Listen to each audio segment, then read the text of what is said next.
Is that the end of the countdown, or are you going to say go? And go. Hi, everyone.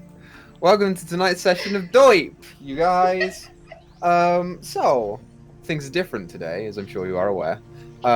First of all, Tommy's not here, so he asked me, his bestest bud in the whole wide world, to, yeah, you heard it here first, That's to take over this tonight's episode of DoIP in a fun little one-shot adventure. So that's what we're going to be doing today.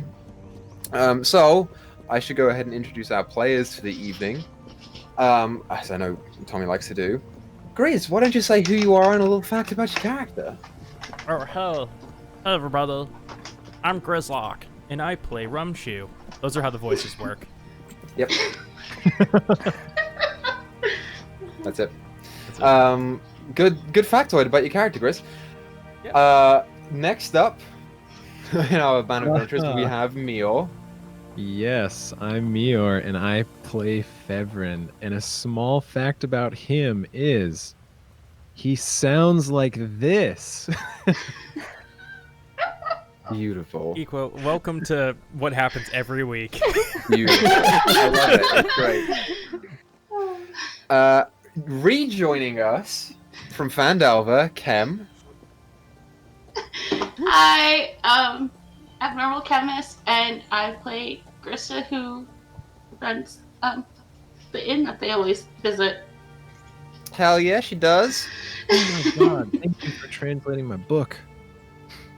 Oh, true. Yes, that's right. Yeah. And then last but not least, we have Dyto. Hi, I'm Dyto, and I play Donabella. And this is how she talks, That's but what in she looks like. reverse. You've now confused the audience. Fantastic. So, that's our characters. As always, before we begin tonight's episode, I'll run through a couple quick announcements. First of all, follow us on the socials. That's Twitter, Twitch, Discord, and YouTube. Links to those will be in the Twitch chat or in the YouTube description if you're seeing this on YouTube. Secondly, Grizlocke What? had a little adventure with Bumble Scum up on our YouTube channel that went up a couple days ago. He played with a couple of other people. You played with Grizlocke and Grizlocke. Right? And Yeah, who was he the was last there. guy that you played with? I try to, forget about that one because that dude was a jerk. Right, yeah. it was It was Grizlocke. You're right, it was. So if you want to go see that, that was a fucking weird ass episode. That's on YouTube. You can go and check that out right now. And as always, Amoris goes up on Mondays on Twitch and Wednesdays on YouTube, and Moot is continuing, if I'm not mistaken, every Wednesday on Twitch. Yes. Look for Super However, Future, so... it'll no longer be double points for the donos and bits. Just back to the regular point system. Right. Yes. So, that's that. I think last announcement that we have is we made a Patreon. So if you want to go and check out our Patreon and support us a little bit more, you can access all audio files of all of our shows, everything. I think it's up to date now, apart from Morris, if I'm not mistaken. No, Moot is still in the works, getting everything caught up. Almost everything is up to date, apart from Morris. So, which is our freaking hardest thing to do. So, those will keep rolling out as time goes on, but you should go check that out if you want access to all the audio files. It's very, very cheap. It's about as little as we can charge, so you should do that. But I think that's it, right? That's it. So, is everyone ready to jump into tonight's one shot? Yeah. Of course. Let's kill Droop. So, I mean, you say this now, it might happen, so Oh, no. watch out. Without further ado, let's go ahead and jump into tonight's one shot, which is called Droop's Day Out. So, Oh no. we start our adventure in the small town, familiar to all of you, of Phandalin, as Donabella, Fevrin, Rumshoe, and Tavalar wake up in the Stonehill Inn on a nice, sort of seemingly sunny day. as you emerge from your various chambers at night, you notice that the inn itself is fairly well packed in the morning, except for you, I'm sure you'd be outside with Tavla. And you two notice as well that it did seem to have rained the night before a little bit, so the ground is still a little bit muddy, and as you begin to walk around, your footsteps kind of just squelch in the mud a little bit, leaving a small imprint, but nothing too major. You've just returned from one of your important imperative quests to your adventuring group, and you have the day off today. So there has been some talk about hanging out, getting a drink, just taking it easy for the day. But I'll leave it up for you guys to decide. So, as you all wake up in your various states, what would the three of you like to do? Well, that was a good nap under the park bench. I love waking up to being watched by a robotic rat. Last time I slept here, I woke up to a rat staring directly into my soul, so having my own room was quite nice for once. I wonder what my little buddy Rumshoe's up to. This is where we cut over and Rumshoe's behind the inn, going through the garbage cans. Yep. Typical Just like morning throwing breakfast. bits of garbage and wrappers outside of the bins. It's at this point, Ramshu, that you see Tavalar walk up to you and says, "Hey there, buddy, what are you doing today?" Oh, just probably gonna, I don't know, see how Droop's doing, maybe. Alright, what's up, Brad? Oh, that sounds like a fun day. I actually wanted to talk to you. And he starts turning around, and you see Devourlar on his back. Seems a little bit deflated today. He's just sort of like lying there, kind of like. It's difficult to discern facial expressions from a baby purple worm, but if you could, you'd wager he's feeling a little bit sad. Did you accidentally roll over onto Devourlar in your sleep? Oh, I don't know. I may have. I think he's feeling a little bit under the weather today. Yeah, you might want to have that looked at.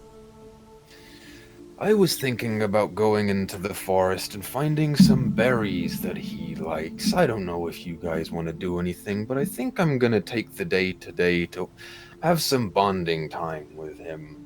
Maybe I'll take the horses. You might want to have yourself checked out too. You kind of sound weird today. Right, yeah, I think I'm developing a cold. Huh. Yeah, just rub some of this on your chest and you'll feel better in no time. Pff, splatter some garbage onto his chest. Yeah, it's like a half-eaten hot dog with a little bit like mustard sitting on it. You just it starts sliding down. Oh wow, that's fragrant. Okay, I'm gonna go take the horses. If you'd like to tell the others what's going on, I'd appreciate that, but I'll be around if you need me. Sure thing, Brad. Okay, have a good day, Rumshoe. And he just starts walking off. I think the mouse robot got to him. Sorry, Sharp.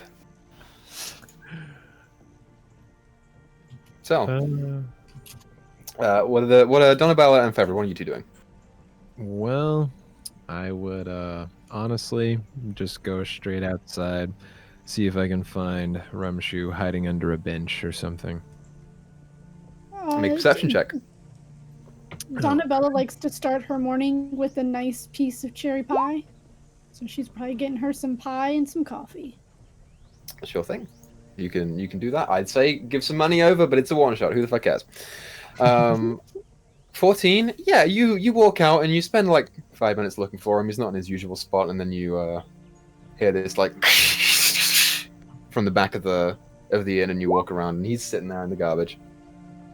Oh, Rumshoe, what are you having for breakfast, buddy? Well, Tarvalar took my hot dog, so not that. Probably, oh, this looks nice. It's probably like, moldy sandwich. Oh man. Okay, you want to split that? Yeah, sure, bud. You hungry? Here, you want the moldy part? I think that's probably more tasty, honestly. Yeah, I heard that it's full of really good, like, nutritional value. Oh, here, take that. Okay, thank you. So, Oh. man, it's weird that we're not doing anything today. Yeah, well, I guess good old Sildar is and having an okay time today. Not too many orcs murdering all the soldiers, and no dragons, destroying any villages or anything like that. Mm-hmm. Oh, I'm supposed to tell you Tarvalar left. Oh, why's that? He said he was just sick of us. Want nothing to do with us. I kind of am starting to get that impression. He did chew me out for a solid 20 minutes when I picked up that little tree person. He was not amused. Yeah. It's okay. I'm sure he'll come back. Nobody can resist us. That's true. I am quite charming. Well, what are you gonna do today, Rumshoe? Any plans? I'm just gonna go probably hang out with Droop. I feel like he's probably been feeling pretty lonely since I started hanging out with all of you. Oh yeah, the little goblin, the one you slapped in the inn. That actually sounds kind of fun. Oh, and I can also maybe check in with the barkeep, the one who checked out my book for me. Oh. So you mind if I tag along? Yeah, sure, bud. I don't know why I'm calling everybody bud. It's weird. Must just be a good day. It does feel like a good day. That's true. I wonder, where's Donabella at? Yeah, let's go find her, see if she wants to come. Yeah, good idea. So you walk back inside. Dolabella, I assume you're just sitting in the like dining area, eating your cherry pie. So it doesn't take long for you guys to find her. You just see her. She's a turtle in Phandalin. It's not the most stealthy of creatures. Hey, Rumshoe. Say hi really quick. In my normal voice or like a different voice? Your normal voice. Just get Donabella's attention. Hi, Donabella. Oh my god. Oh, what are you doing here? So weird. I'm eating breakfast. All right, so Fevrin is gonna try to walk up next to Donabella and put his half of the moldy sandwich next to her cherry pie as she talks to Ramju. Make a sleight of hand check. All right. That's a 22. If I'm not mistaken, Donabella. Perception is a 9. I thought it was a 9. Yeah. So you just feel a gentle presence behind you for but a moment, and then you turn around and Fevrin's there, but he's not doing anything. He's just sort of standing around. Hey, Donabella. Found Rumshoe. Well, yeah, he always sleeps outside. Yeah. Yeah. But I guess we don't have Tarvalar today. He wasn't feeling very well. Mm-hmm. Yeah, Devourlar.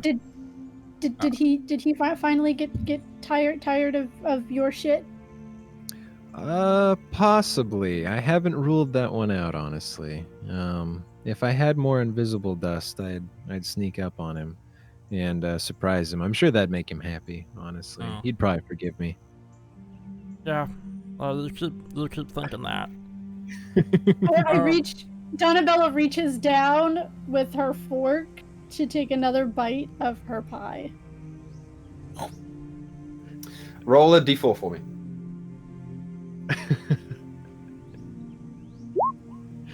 Three. Tastes a bit weird. This one. That bite is different. Different good? different real bad. Oh, a trial. Roll a Slide d4 the for me, Ranju. point. 4. Okay. Yeah. How much do you eat? I mean, I don't want to be rude, so only like half of a slice. Okay, sure. Yeah, I don't think that's quite enough. It tastes not like a cherry pie, but it's okay to you. Yeah, this tastes fine. You, Reminds me of my you- normal breakfast. You want the rest? You can have it. Sure. I don't mind. Okay. It is always polite to share. Oh god, I forgot his name. The guy behind the bar. I just want to ask him if I can get some coffee so I can slowly sip this and try and hold in my laughter. Sure, yeah, easy enough to do. He pours you a fresh cup of coffee, straight for you as you like lean back and just watch this unfold. Mm-hmm. It's very easy for you guys to do. So Donabella, we're heading over to the Sleeping Giant Tap House. Gonna go hang out with Droop and Fevrin was gonna go talk to Grista some. So if you want to tag along, you know. Well, that sounds like a good idea. I borrowed this new book from Sildar that I was hoping to read. Yeah, that's Sleeping Giant's definitely the place to do that. Super quiet there. Let's go. Maybe she's trying to work on her concentration, Ramshu. Right. So you guys all pick up, gather your things, and start heading over to the Sleeping Giant. Anything that you guys want to do on the way?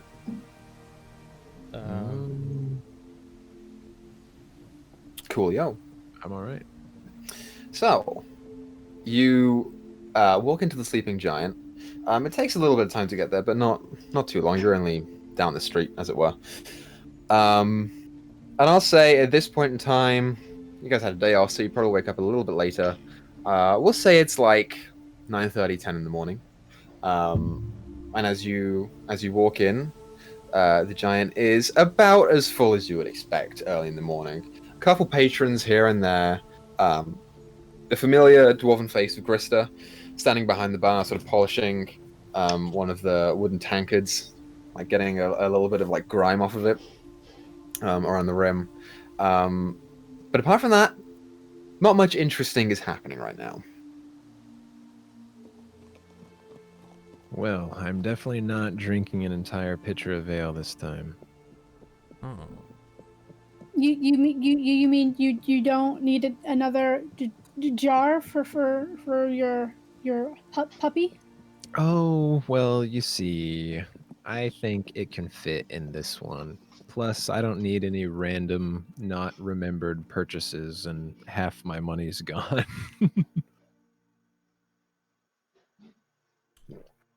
Well, where's Droop at, Rumshu? There. Hey, Grista. Where's Droop? Oh, Realm, actually. I was gonna ask you the same thing. He hasn't shown up. Is this just call me Rum? Mm-hmm. It's weird. It's there. I wasn't expecting that. Kind of makes me feel weird. I haven't heard that in a while. Sorry. Rumshu, this is how humans interact. We get familiar with each other, and sometimes you get nicknames. She also might be under the impression that your shoe no longer smells like rum, but she would be wrong. Okay, Dawn.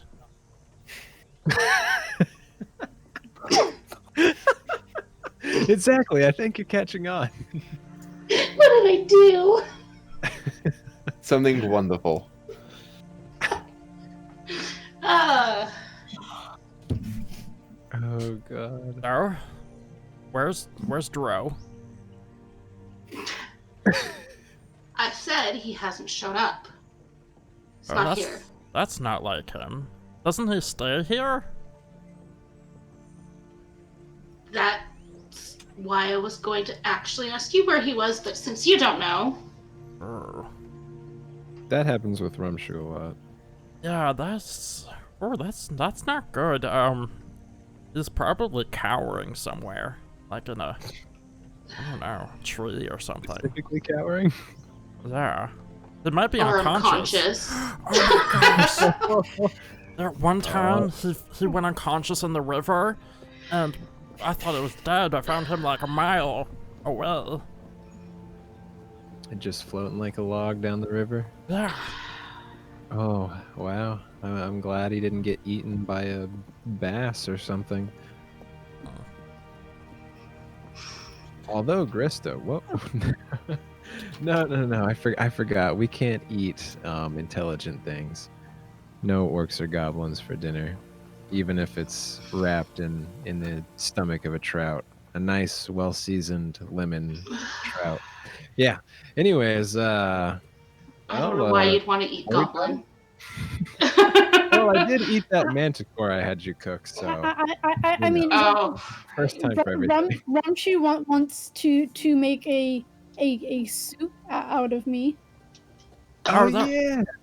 I forgot to tell you that I was joking. I wouldn't do that. He'd never do that to you, Don. Make a deception check, Ryan. I'm just kidding.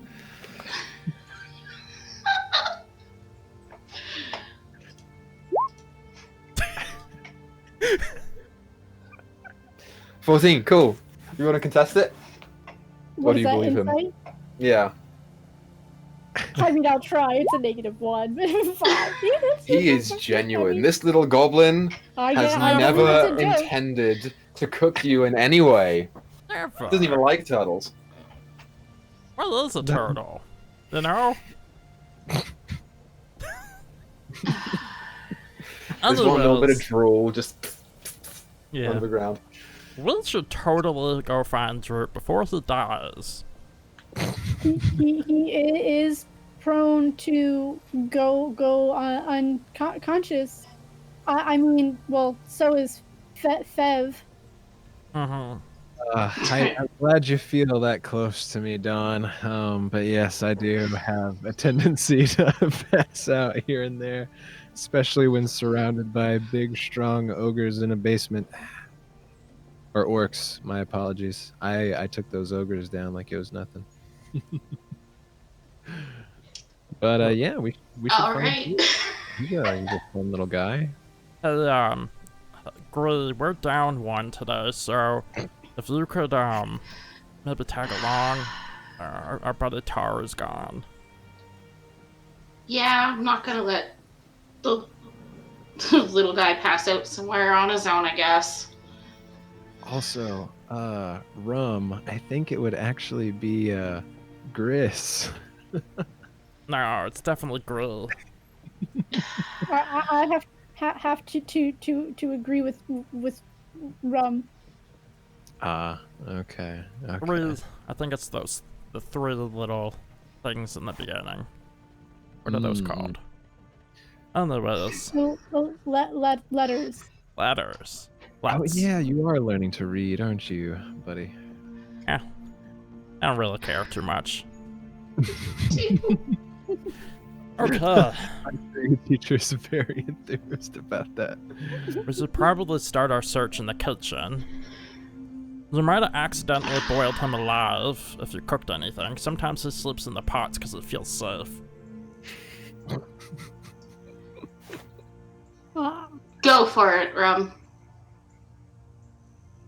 Okay, so you make your way back around the counter and sort of open the door back to the kitchen, where you find, you know, the regular kitchen storage room, barrels of whatever alcohol is served here. How do you want to search for Droop? The Goblin way? Yes, but what are you doing, Grizz? I'm knocking shit over, tipping over pots and pans. Great, so make an investigation check for me. Okay. after about the third one, Grista is going to grapple him Oh, and shit. pick him up. Ah! 6. Yeah.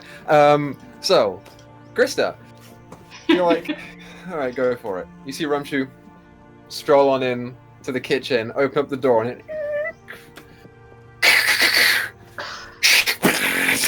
Yeah. And you're like, oh, Jesus Christ. And you turn around and he's just knocking shit over as he goes. Like, drrrp, drrrp. And like half the like shelves have now like toppled over. Go ahead and make an athletics check for me. Okay. I'm sure you can contest it. Fuck. This is good. I'll give myself disadvantage because I didn't see it coming. Yeah, 11. It didn't matter either way. Yeah, you're just like walking along, like trying to find him, and then you feel these two like kind of beefy, rugged arms just and start squeezing in your midsection. Ah! What's ah? If you knock anything else off the shelf from Shoe, she's just gonna drag him back out to the main area. I'm not an idiot. I checked the place. Okay. Jeez. Sorry. How'd your Good search shot of go, Rum.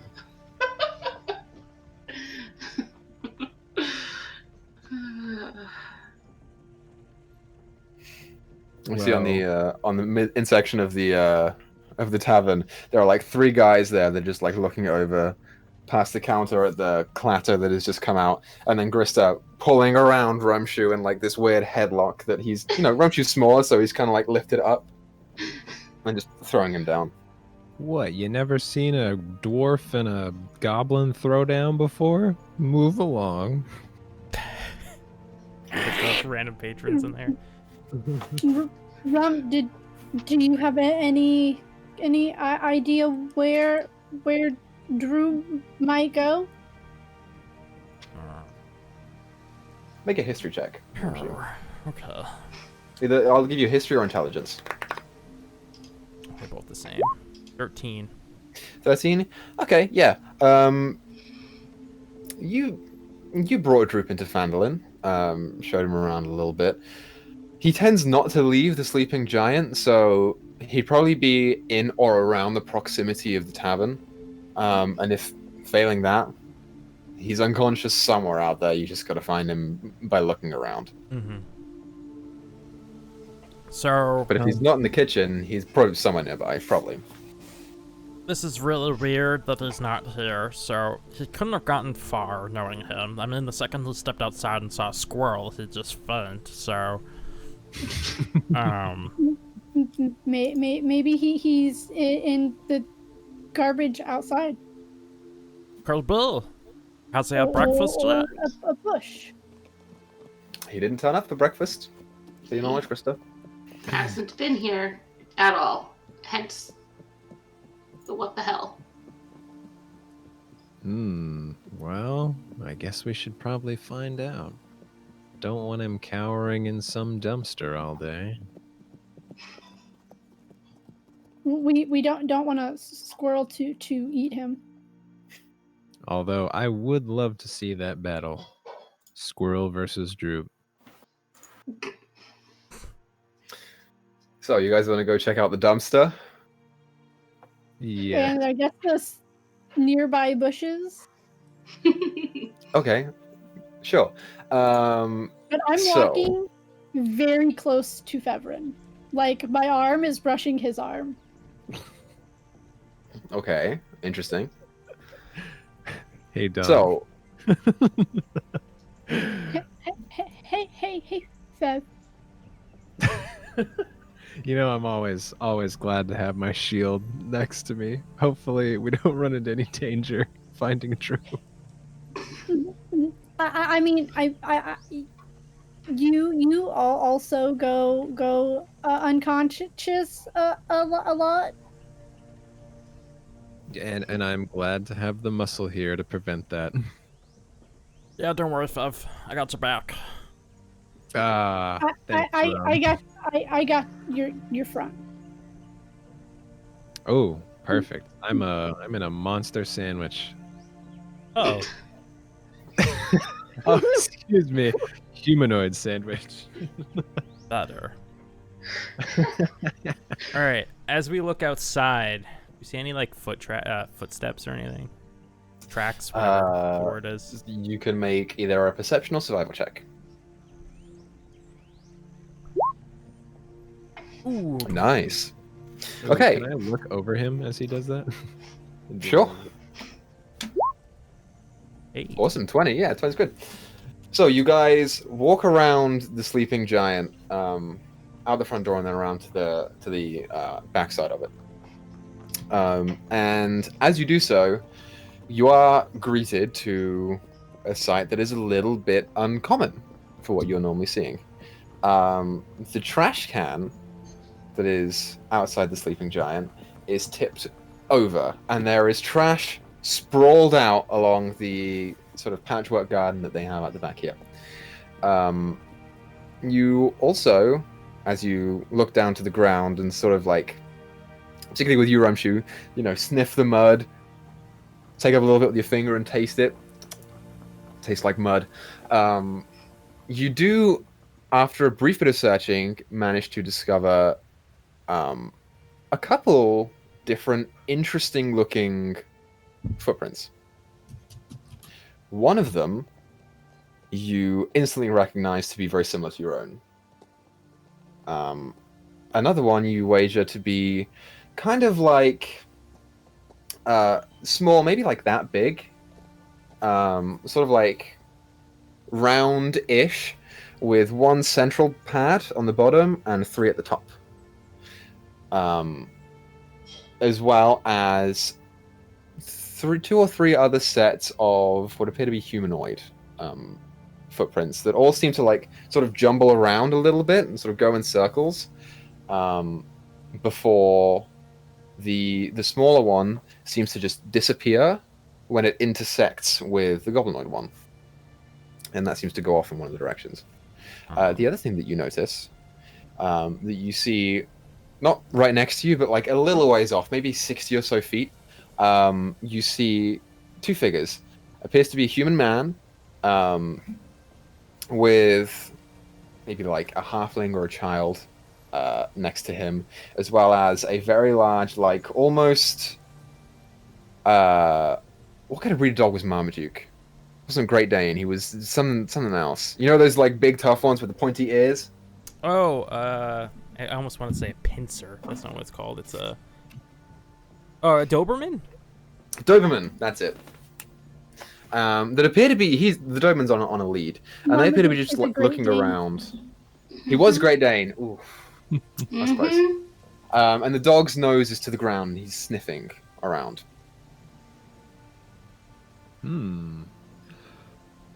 Well, looks like the goblin footprints might have disappeared. I wonder if those folks over there saw anything. Plus, that is an adorable dog, but a bit too big for my picture. Does the size of this Great Dane match up to the size of the clearly dog prints that were in the ground? I'm assuming. No, the ones that you see on the ground are much, much smaller.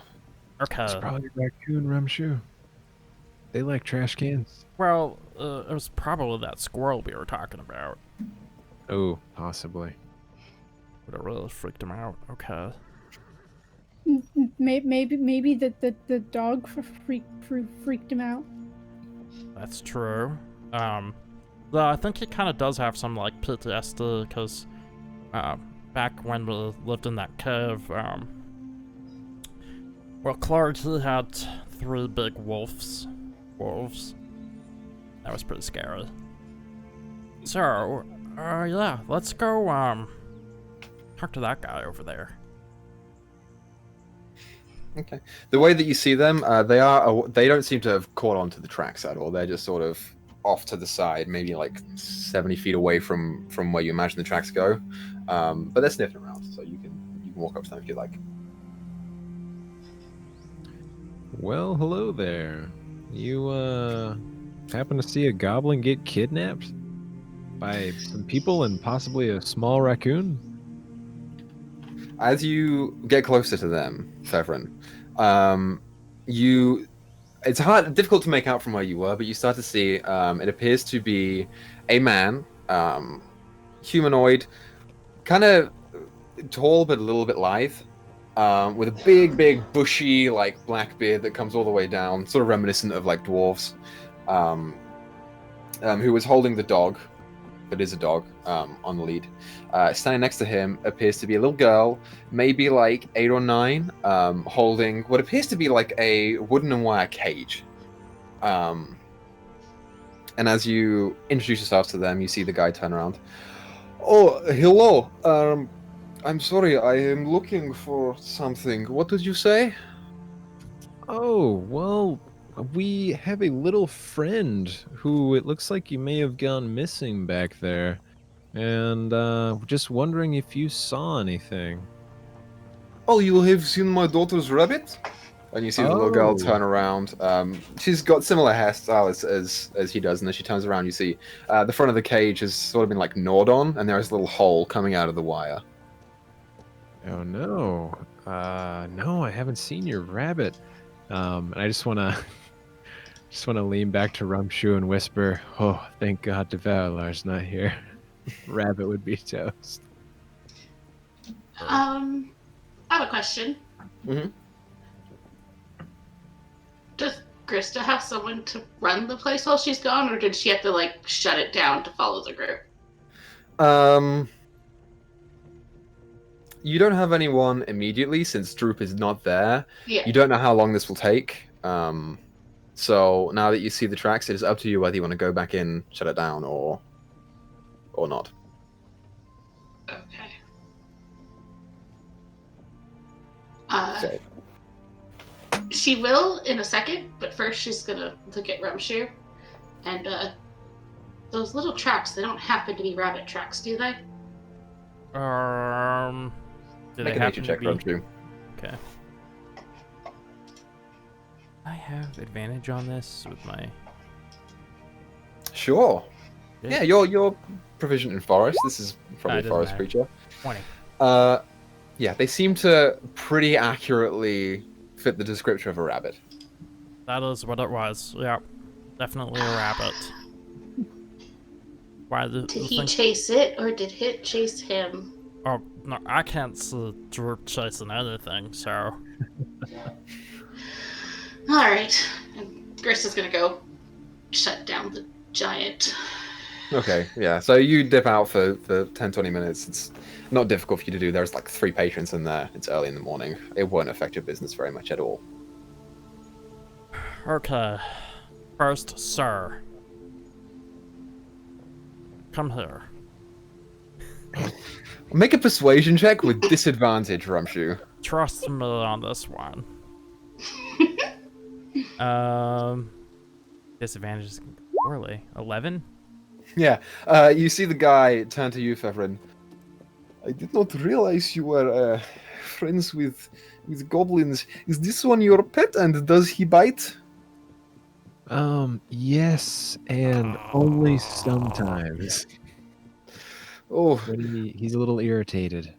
come here, darling, and he starts grabbing his daughter by the shoulders and just like ushering her closer to him. She's kind of like, whoa. I know, he's quite adorable, isn't he? Especially when he tries to look fierce. His teeth, they are so sharp. Oh, my but- dear. Okay, if you would not mind, he's kind of freaking me out a little bit. I really have to find my daughter's rabbit. Did you say you are on the case of this?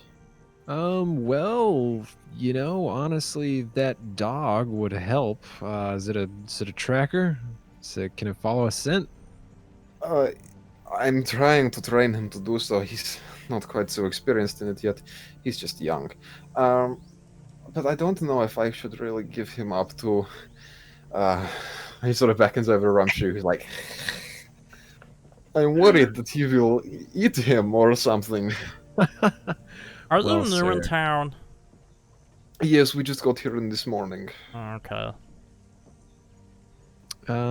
He's been here a while. I think if he was a dog eater, we'd probably have quite a few more missing around town.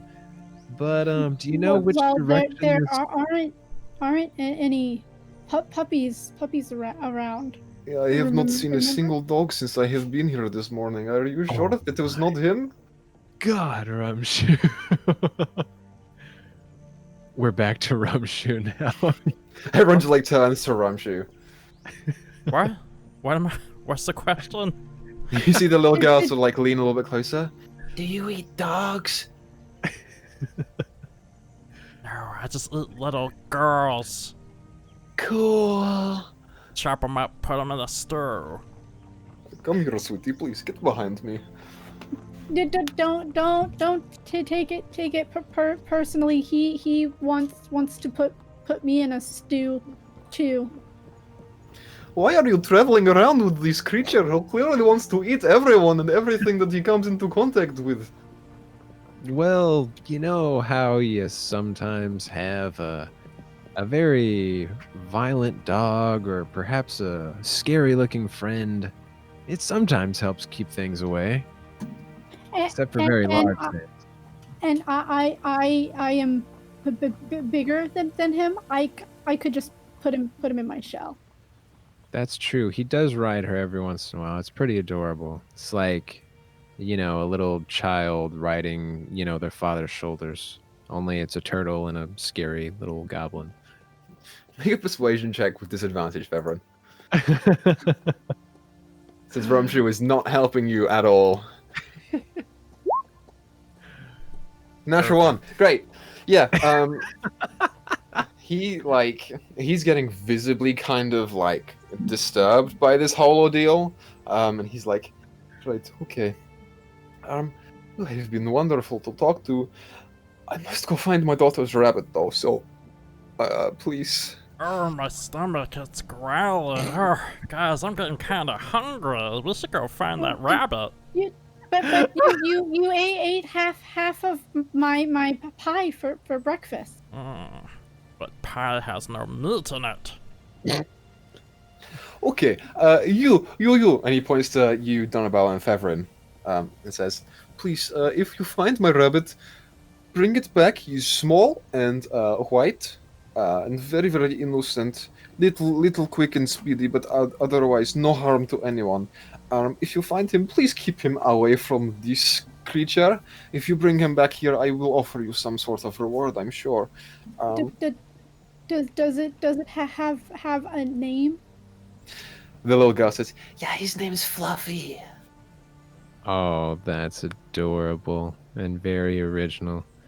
You know, we I point to Fevrin, have the perfect thing to carry the bunny in. Oh my god, it's a test run. Yes, I agree, Donabella. I agree. We can see how well it works. I'm gonna start tying it to my back now. What are you talking about? Yeah, well, See this picture? Cool! And the dad's like, I don't know if he will fit in that. He's a little fat. This is what I tried to warn you about, but you wouldn't listen. I mean, I could always try and fit you in it instead, Ramshu. We could maybe at least get your legs in there, you know. You could shoot your bow from my shoulders. I am starting to regret this. Please, if you find him, bring him back to me. I will be around town for another day or so before we move off to our destination of Waterdeep. Please, don't let him eat him. I will do my best. What's your name, mister? My name is Vlad. Okay. Sure it is. Excuse me? Nothing. Okay, I'm going to go keep searching. Okay, and he just decides to like walk off, kind of like back to you guys, keeping his child as far away as possible. Little girl, where was the last place you saw your bunny? He ran off in this direction to the building, and she sort of points over to the sleeping giant, which Krista is now emerging out of, to come back to you guys. Thank you. We'll look for him. And they toddle off. sort of trying to keep the dog's attention to the nose ground. He's not the best trained, clearly, but he's trying his hardest. And they go off and start looking around. Don't like that guy at all. Is it because his bunny ate Drew? No, that's not it. That's the circle of life, baby. Equa, you said that the bunny's tracks disappeared and the goblins continued where they met? Yes. I think you have that backwards. The rabbit's paw prints disappear where Droop's continue. Was he helping the rabbit? Rumshoe, do you think he'd have the courage? No. So why did they disappear then? But I guess we can just follow the goblin tracks. Yeah, let's do it. Yeah, good idea. Okay, so whoever wants to helm this search, make a survival check for me. Got a +4. That's better than what I had. Oh, whoops.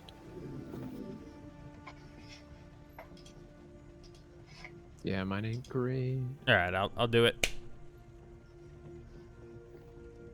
Go for it. Oh God, No. gods. Big 7. Yeah, you start following the tracks. And with the fresh rain that has been in overnight, the ground is still a little bit slick. And as you start following the tracks, they do start to become a little bit like squelchy and misformed. And you start going along. They seem to be going up in the general direction to like the north side of town, and then almost like loop around and go back to the giant. Then they go back up to the north side of town. Then they go back around to the giant. Wait a minute. I'm going around in a circle. He's going around in a circle, and you gather that the tracks that you're following may have just been replaced with your own at some point. Did we find him? No, he's good. He's good. Really? Because I do believe we've been going around in a circle for some time now. Yeah, was it the third time we've ended up back at the giant?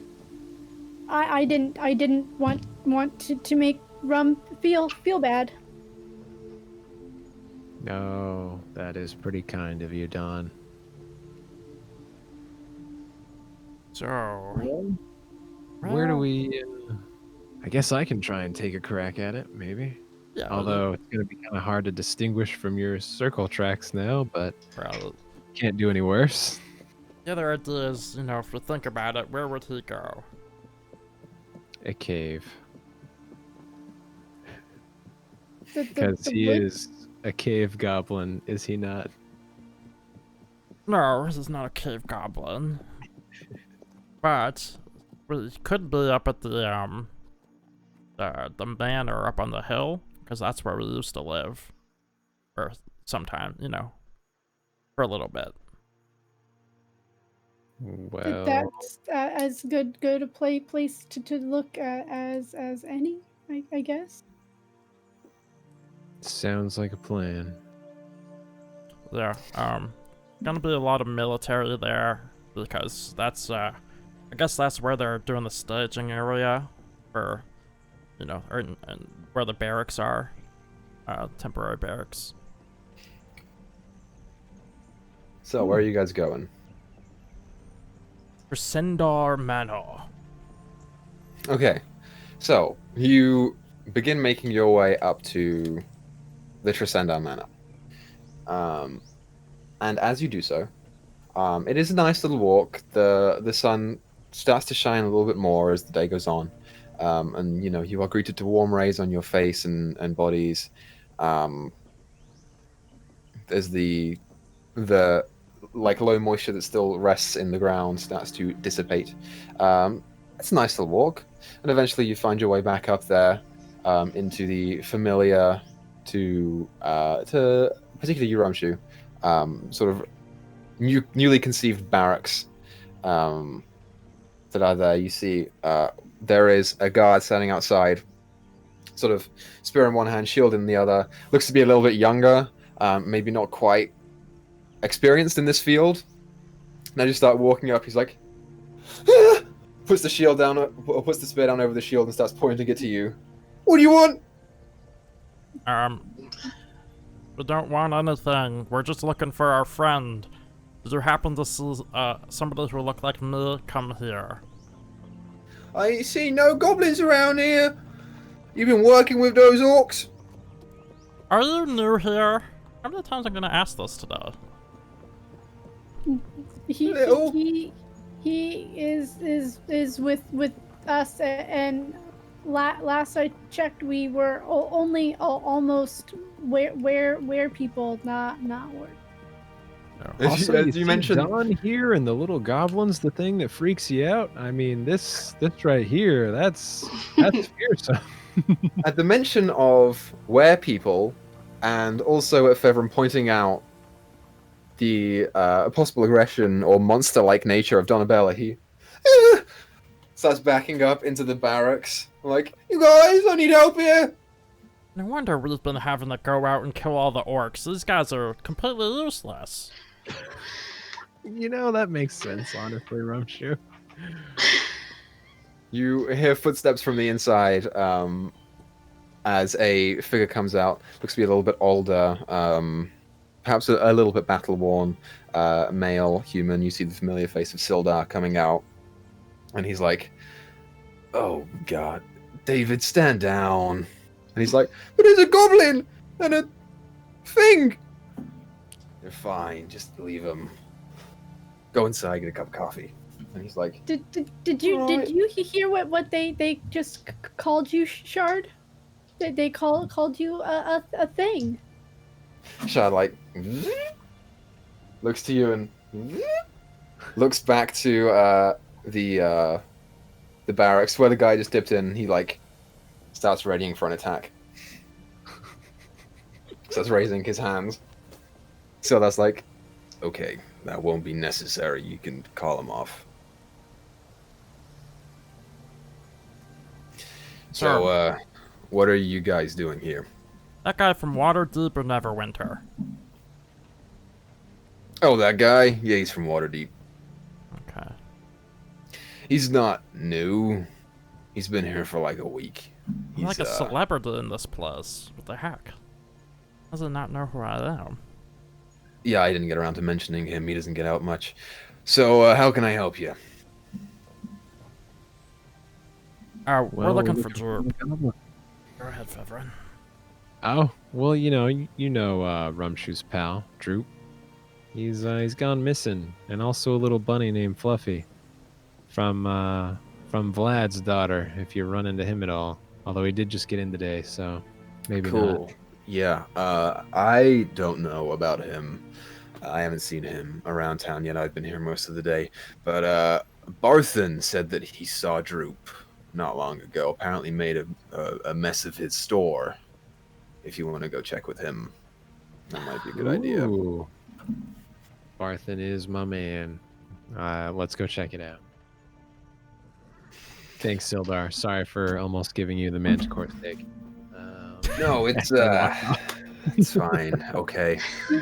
You know what would be nice if we had someone who could I don't know, speak to animals. That would be great. But didn't you say he left? Rum? Yeah, I feel like we used to know a guy like that.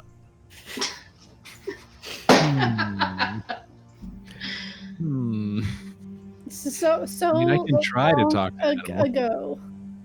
Oh wait, yeah. No, Tarvalar taught us how to do that. Yeah, right? I mean, he couldn't teach us how to understand, but... Right.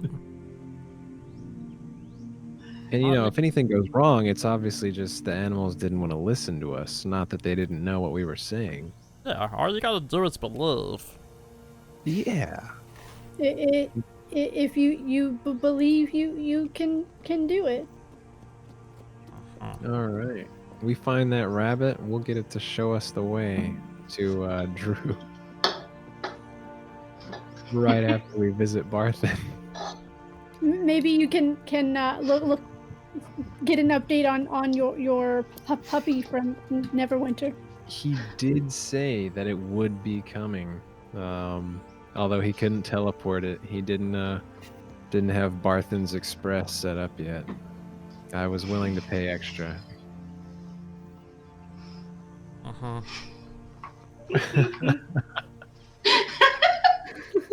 So you guys make your way over to Barthen's, back along, sort of cutting across the green, trying to pick up back on Droop's tracks. And eventually you do come around to the front of the store. You peer in the window, and it does kind of appear to be a little bit trashed in there. There are boxes and items on the floor. Barthen is currently sitting behind the counter, and you see him, his head turn, and he walks back into the back of the shop. You guys are there. What would you like to do? Well, hey, Barthen. That bodes so well for us. Oh dear. Well, more importantly, has my dog shown up yet, Barthen? Yeah, you see Barthen pick his head back around for the back of the shop. No, Fevrin, it ain't come yet. Ah, okay. What was I here? Oh yeah. Have you seen Droop? Oh yeah. And he sort of walks right back around to the front of the counter. Yeah, little bugger came in here, I don't know, about an hour ago. Made a complete mess of my fucking store, as you can see. Hey Alder, how are we doing on them repairs? Hurry it up. He didn't happen to have a rabbit with him, did he? Yeah, he did. I mean, I don't really know exactly what was on his mind. He came running in here all sweaty and pale looking like he was about to drop dead. Decided to hide under one of the tables, and then these, I guess, guys came in after him. Seeing them, he took off. Guys come in. Yeah, dwarven fellow, flanked by a couple lackeys. Seemed to be like hunters or something, from what I could tell. I didn't stick around to talk to them too much, because they ran out after they saw that he was here. Your little friend's not so stealthy, really. I'm just surprised at this point he's still conscious. So. Right, me too. I wonder if those dwarven hunters were after the most dangerous game. Did you see which way they went? No, they took apart the store on their way out, trying to chase after this little critter. And then when they left, ran after Droop. I was a little bit pre-concerned with, this mess. Rum is, does Droop have any other dwarven friends other than Gree? I feel like Krista might know better. Am I any friends recently? You can make an intelligence check for me if you want. I was like... 3. Hard to tell, really, what kind of things Droop gets up to in his spare time. He's an employee of yours, and from what you can tell, he does the work, and then, faints on his off time, but there's not much else that he really gets up to, as far as you're aware. Not that I know of. Huh.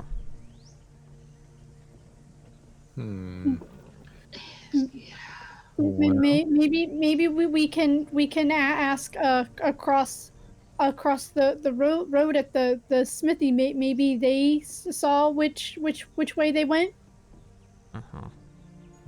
Good thinking, Don. Barthen, which direction did he leave out of? Oh, just out the front door. and he But- just ran. I don't know if he ran, toward the woods. No, I didn't really get a good look. I was too busy picking up all my items. Okay. Nearly knocked off potion, so didn't want that to spill. I'm going to do something stupid. Okay. I'm gonna walk outside and I'm gonna look around. Make a to see if perception there's check. Anybody standing, like in the street or working, like on the side of the road. Like I said, I'm gonna do something stupid. Okay, a 1. Yeah, you walk outside, and you're like... Ah! A little fly, like, lands in your eye. Knew I should have put my goggles down, and she puts her goggles over her You put your goggles down, and you feel the fly just sort of... hit the front of your goggles, and you're like, ow! And you can't see anything. It's just trapped in there. It's remarkable. You guys all just hear Donabella walk outside and then just go, ow! Better Alright. check that out. Yeah. Everyone will walk out the front door. Donnabella's waving her shield and her axe around, like she can, like that's gonna get the fly out of her glasses. Oh. You okay there? Just having a minor seizure. No worries.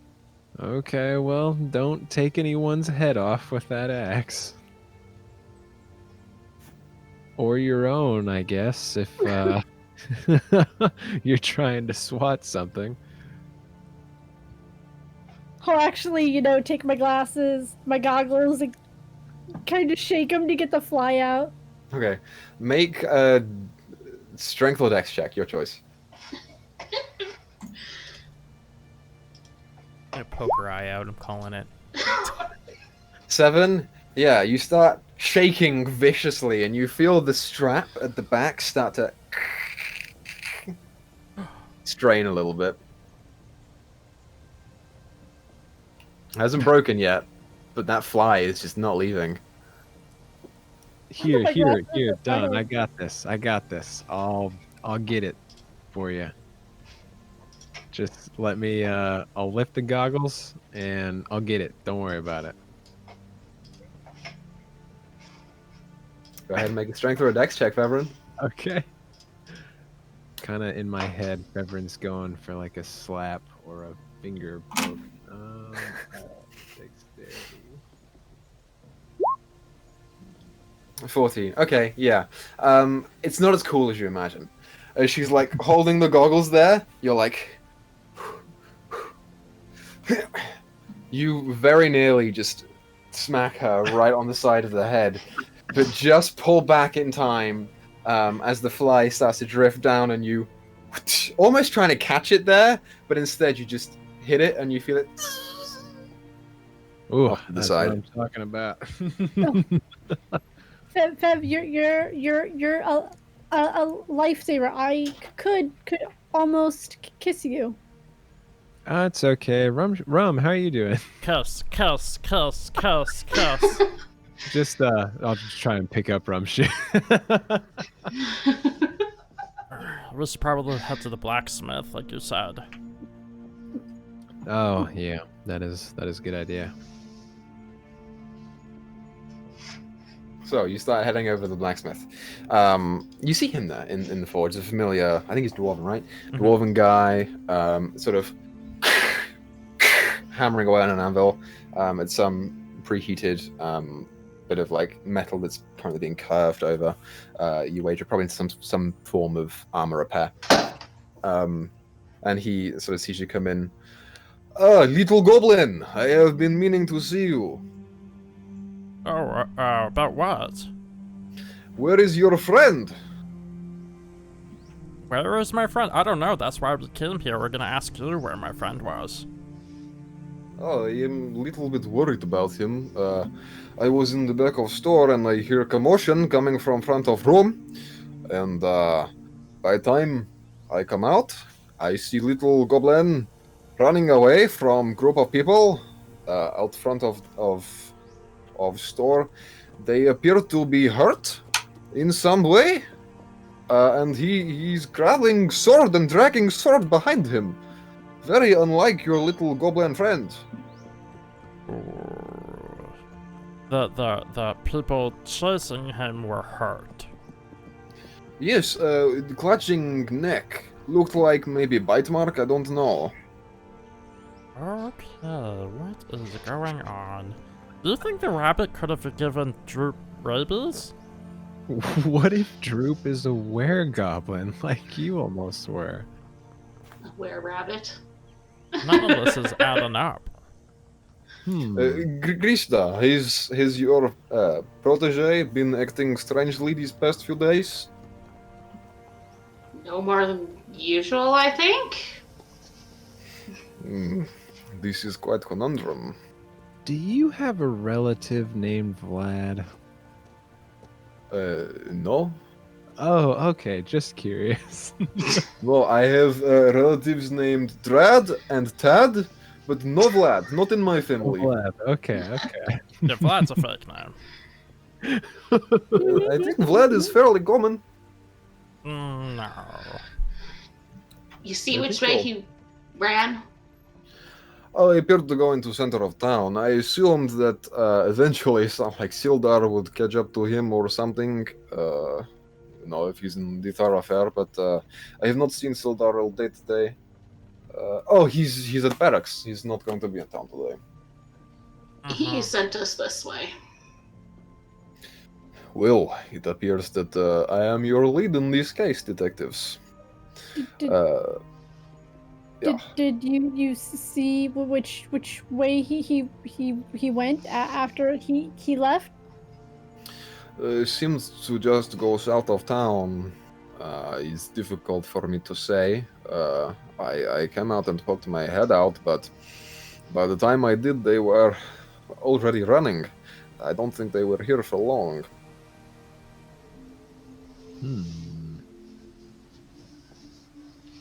So maybe we should ask around town. Maybe he made other visits. Maybe to the coster or the woodworkers.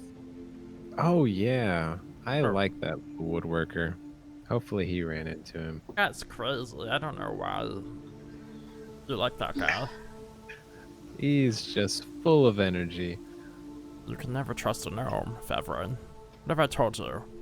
Oh, I had a very pleasant evening with some gnomes, Rum. It's a 50-50 whether they go crazy or not. Is it that Yeah. I mean, seems like even odds. Either you're crazy or you're not. Oh. Or if you get two gnomes and then it's 100% crazy or not crazy. Or you get a crazy gnome and a regular gnome and they even each other out. I think that's those are the same things. You said a normal gnome and a crazy gnome. That's irrelevant. Oh, right.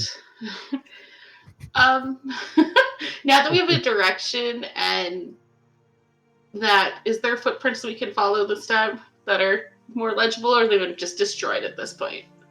Make a perception check.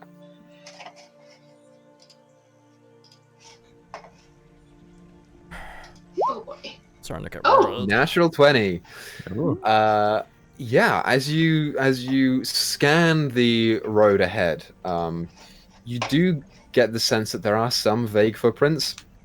But here on the main road, sort of coming in and out of town, and what with the weather clearing up, they are becoming thinner and a lot more difficult to track.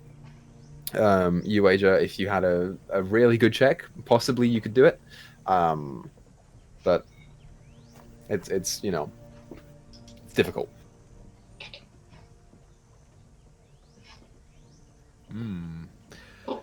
Well, to the town square, I'd say. All right. He did say south. Mm-hmm. Rum, So- do you know how to read a compass? Do you know what south is? My friend had a compass, and it's yeah, no, I don't know how to read those. It never moved. Okay, just curious. I think it was broken. Oh. Did you ever think of buying your friend a new compass? No, she died.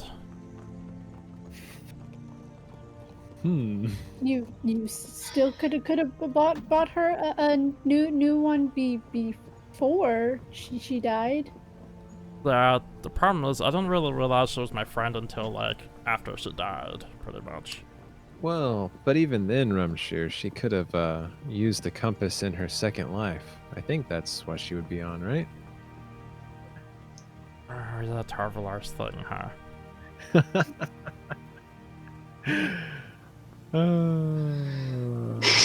Chris is just downing a drink. She has a bottle of rum with her. One for the road. Always come prepared. Yep. Yeah, being in the company of these new strange people is just. You know, Right. it's a funny story.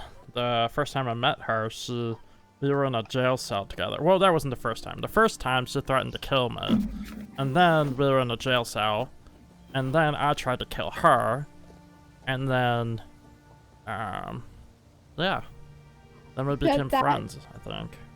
That's sounds like a roller coaster. Was she big and scary? No.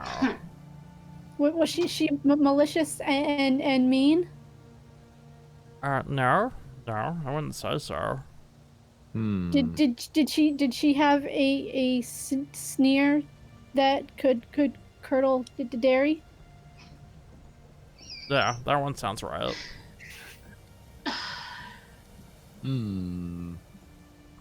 So you guys Well. make your way to the town square.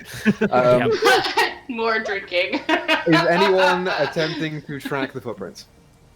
Everyone is just I kind of can yelling, try. Droop, Droop. Yeah. I mean, I Krista only have can a plus help. one. / point them out to whoever's doing it.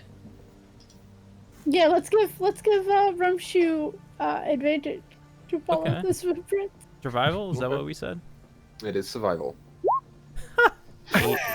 Dude, I have a +4. What are these rolls? It is difficult for you to tell, Rumshoe. You watch as Grista like lays it out for you in front of you, and she's like, "This is the footprint. Go." And you're like, "Okay." You take a couple steps forward. Where was it again? And you walk back and have to go and look at the footprint again and go No. forward, and it just disappears. Do we really want Droop back at this point? I mean, he's probably not even himself anymore if he's acting this way. Well, Rumshoe, let me show you how it's done. You know, I spent some time in the woods. We're probably think gonna I have to can put him track it. down. I mean, if he has rabies, we might have to. Yeah. Should I give it a try? Why did I ask? I don't know, Don. I mean, honestly, I've never seen tracks like these before. This is a whole new ball game. You sure Droop isn't like magic now or something? Chris just is getting more upset every time they just walk away from the track. Grista, make a Constitution saving throw. Oh. I just think Droop just doesn't want to be found. 17. You are downing bottles like it's no tomorrow, and it's not getting you drunk enough yet. Nope, she also has advantage on being, or advantage, she has, advantage on poison checks. Or just in general. It helps make this situation a little bit more tolerable, but it's not doing the job yet. We should maybe just go to the Lion Shield Coster and Yep. see if he tried to steal anything from there. That makes sense, because if he got a sword at the smith, then he probably came here to get armor or a shield or something. Oh, that probably looks adorable. Let's go. I wonder if he tried to steal that mithril I sold. Wait, what?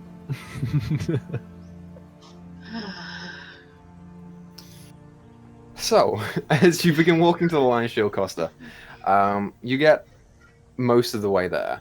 And as you start to see the building appear, you see someone actually walking out of the door, coming out into the main thoroughfare of the day.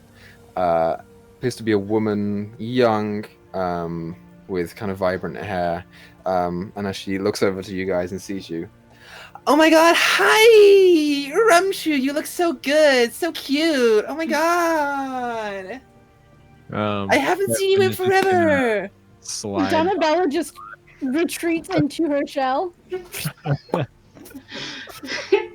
Oh, hey, Elsa. It's good to see you.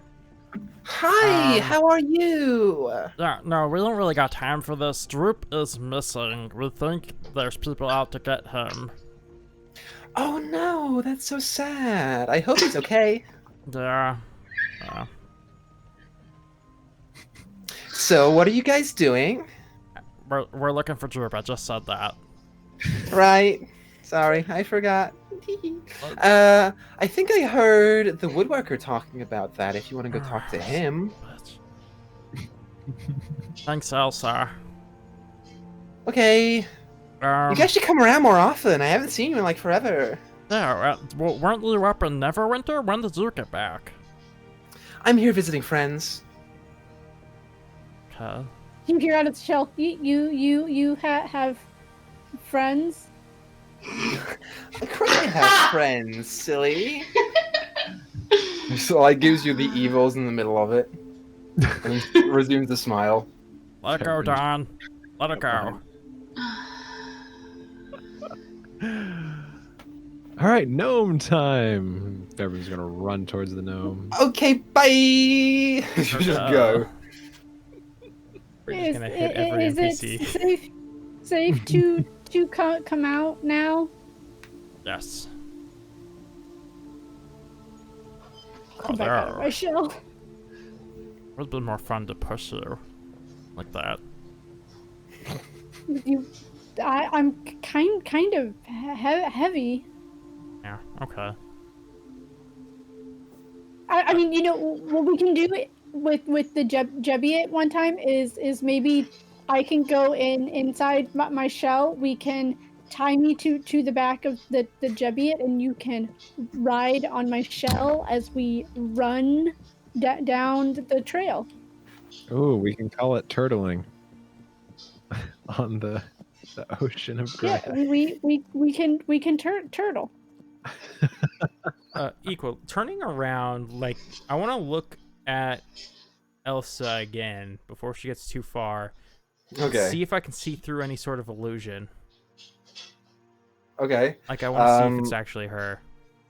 Sure. Make a perception check. It's her. You notice that she's carrying a brand new, sort of small dagger that she appears to have gotten from the store. You're getting a dagger. Huh. Well, I mean, Phandalin is getting more dangerous. Yeah, you got goblins in the streets. Like, people gotta protect themselves. Were the men goblins in the street? Well, obviously, goblins that aren't you or Droop, you know. Those are the only two goblins running through the street, though. Yeah, but there are orcs and ogres and a dragon. Okay.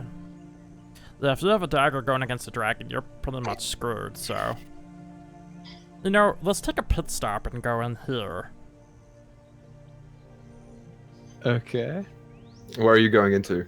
The line shield coster. Okay, you didn't tell me who the fuck was the NPC in here, I don't Chris, know so I'm who it gonna is. make this Tommy up. hasn't told me yet. I don't No, know. Tommy didn't tell me anything, so here we go. You go into the Lion Show Costa. It was a dwarven woman before, right? She had a Russian accent. She No. kept saying shipment. She wasn't dwarven. She was, I think she was elven. She was She had a elven. husband who owns the shop now, if that helps. But I think she did have a Ooh, Russian sweet. accent. And last time the not husband was working in the shop because you were Yeah. very excited about that. Right. Okay. So you go in to the Lion Show Costa, and what's a fun accent for me to do? Let's figure it out. You see a gnome. There's a gnome in there. Oh, so He's just sort of like sitting behind the counter, in like a very, very high stool. Feet appear to be kicked up in a crisscross position, and hands behind his head, and he's like, chewing on a small, like tobacco pipe, just sort of sitting there. where the hell are Wow. you? Right. My name is Limony. Oh, I'm gonna up it to 75.25. I've been employed here all of 2 days Right. No. by the real owner. What is your last name? Lemony. Cricket. Wonderful. Are you?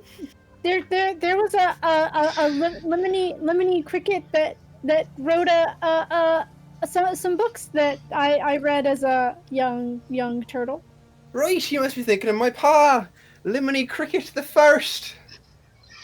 Great man. I'm Limony Cricket the Second. Do you have a brother and a sister? I have a younger sister. She is called Piminy. Okay. You seen another goblin running around here? Nope, not on my watch. Okay, so No. reason I came in here is you just sold a dagger to a very dangerous individual. What's just say that she wanted the dagger for? Make a deception check. Very important. Jiminy Cricket. 14? I didn't realize she was a felon. She just said that she was in town visiting friends and needed some protection from nearby orc encounters. Did you believe her? Yeah? Okay. Right. I'm really three-dimensional, so I'm gonna go back to doing my thing. Going under the counter. Alright, let's go to the woodworker. Gosh Thank darn you it. very much. So you dip out of the Lion Show Costa and start heading toward the woodworker. I wasn't prepared for this, you guys. And as you walk into the woodworker, you see that this store Like a Thionki. appears to be in relatively decent condition. There are a couple boxes here and there that appear to have been tossed onto the floor, sort of in disarray, but it appears to be mostly well kept, with the familiar sort of like half squinty-eyed gnome sitting back behind the counter, like looking over at you guys as you walk in. Hello. Hey, how you doing, buddy? Hello, That's Viv. Been working pretty well. Yeah, it's great. Business is going really good. Glad to Hello, hear it. Grizz. Wait, what? I'm talking to Grizz. He points back towards Grista. Oh, okay. We're friends. This is something that humanoids do when they're comfortable with each other. The hearing My seems life. to be a lot better today. What? Oh, there it is. You seen Droop? Yeah, he came in a little bit ago. Where'd Wanted a he custom go? order. Oh, I don't know, we just dipped. Wait, custom order? Yeah, you want a little box with the windows and holes in the top. Probably for the bunny, right? Oh, you have a bunny, you're right. Yeah. Oh. Yeah. Well, at least we know he doesn't plan on eating it. Well, Oh he no, you could seem just to be be great keeping it friends with the alive. bunny. What if he fattens it up? From what they say, it is already fat. Oh, that's true. But are we sure he's not possessed or something? I mean, he's carrying around a rabbit. Rumshoe, does that sound like Droop? No, none of this is adding up at all.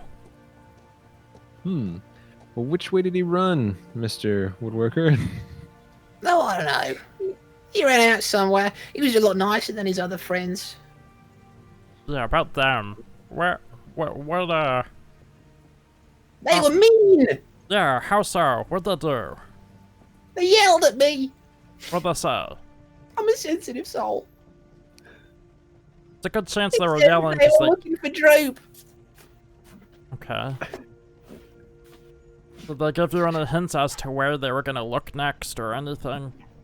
No, they were just coming in here, asking questions, and then they left. The front one, the main one, he was clutching his neck. He was bleeding. Got blood on my floor. And you look down, there was a small pool of blood on the floor. Well, what kind of questions were they asking? They asked me where Droop was. They didn't say Droop. They said, "Where's the goblin? And have I seen a rabbit?" And I said, "No." Good job. I don't think they believe me. Yeah.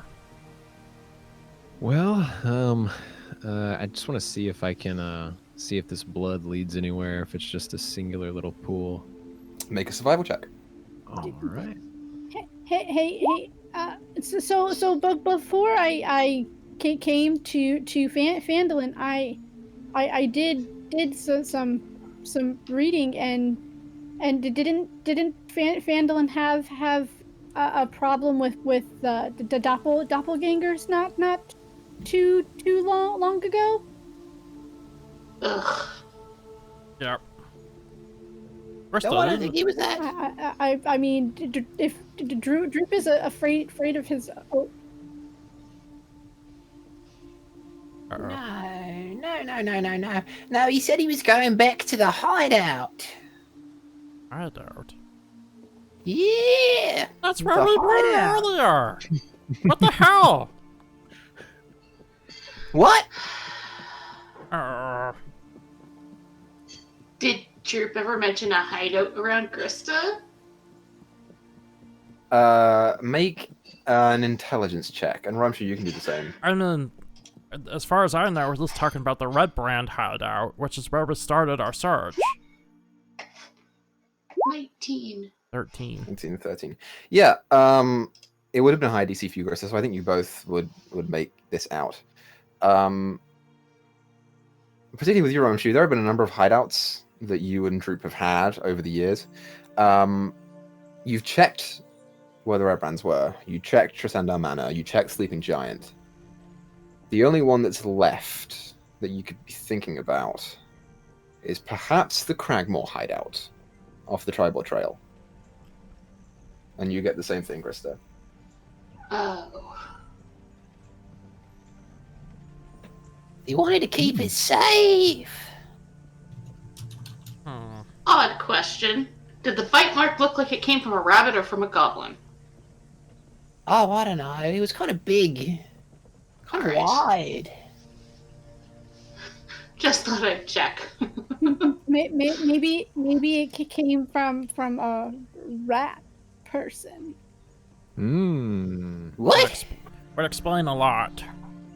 They had big mouths and teeth. Okay. I remember that. That was a whole thing. Thanks for that one, Rum. Yeah.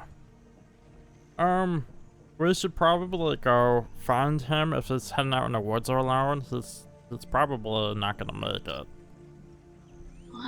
All right, let's Um, go fetch him. Yeah. Mr. Sir guy, I always forget your name. Just a fair warning, Elsa's in town. So, you know. What? Yeah, okay, bye. What? I need to go. Cool. So, you dip out of town, or out of the woodworker shop. They don't want to do anything while you're here.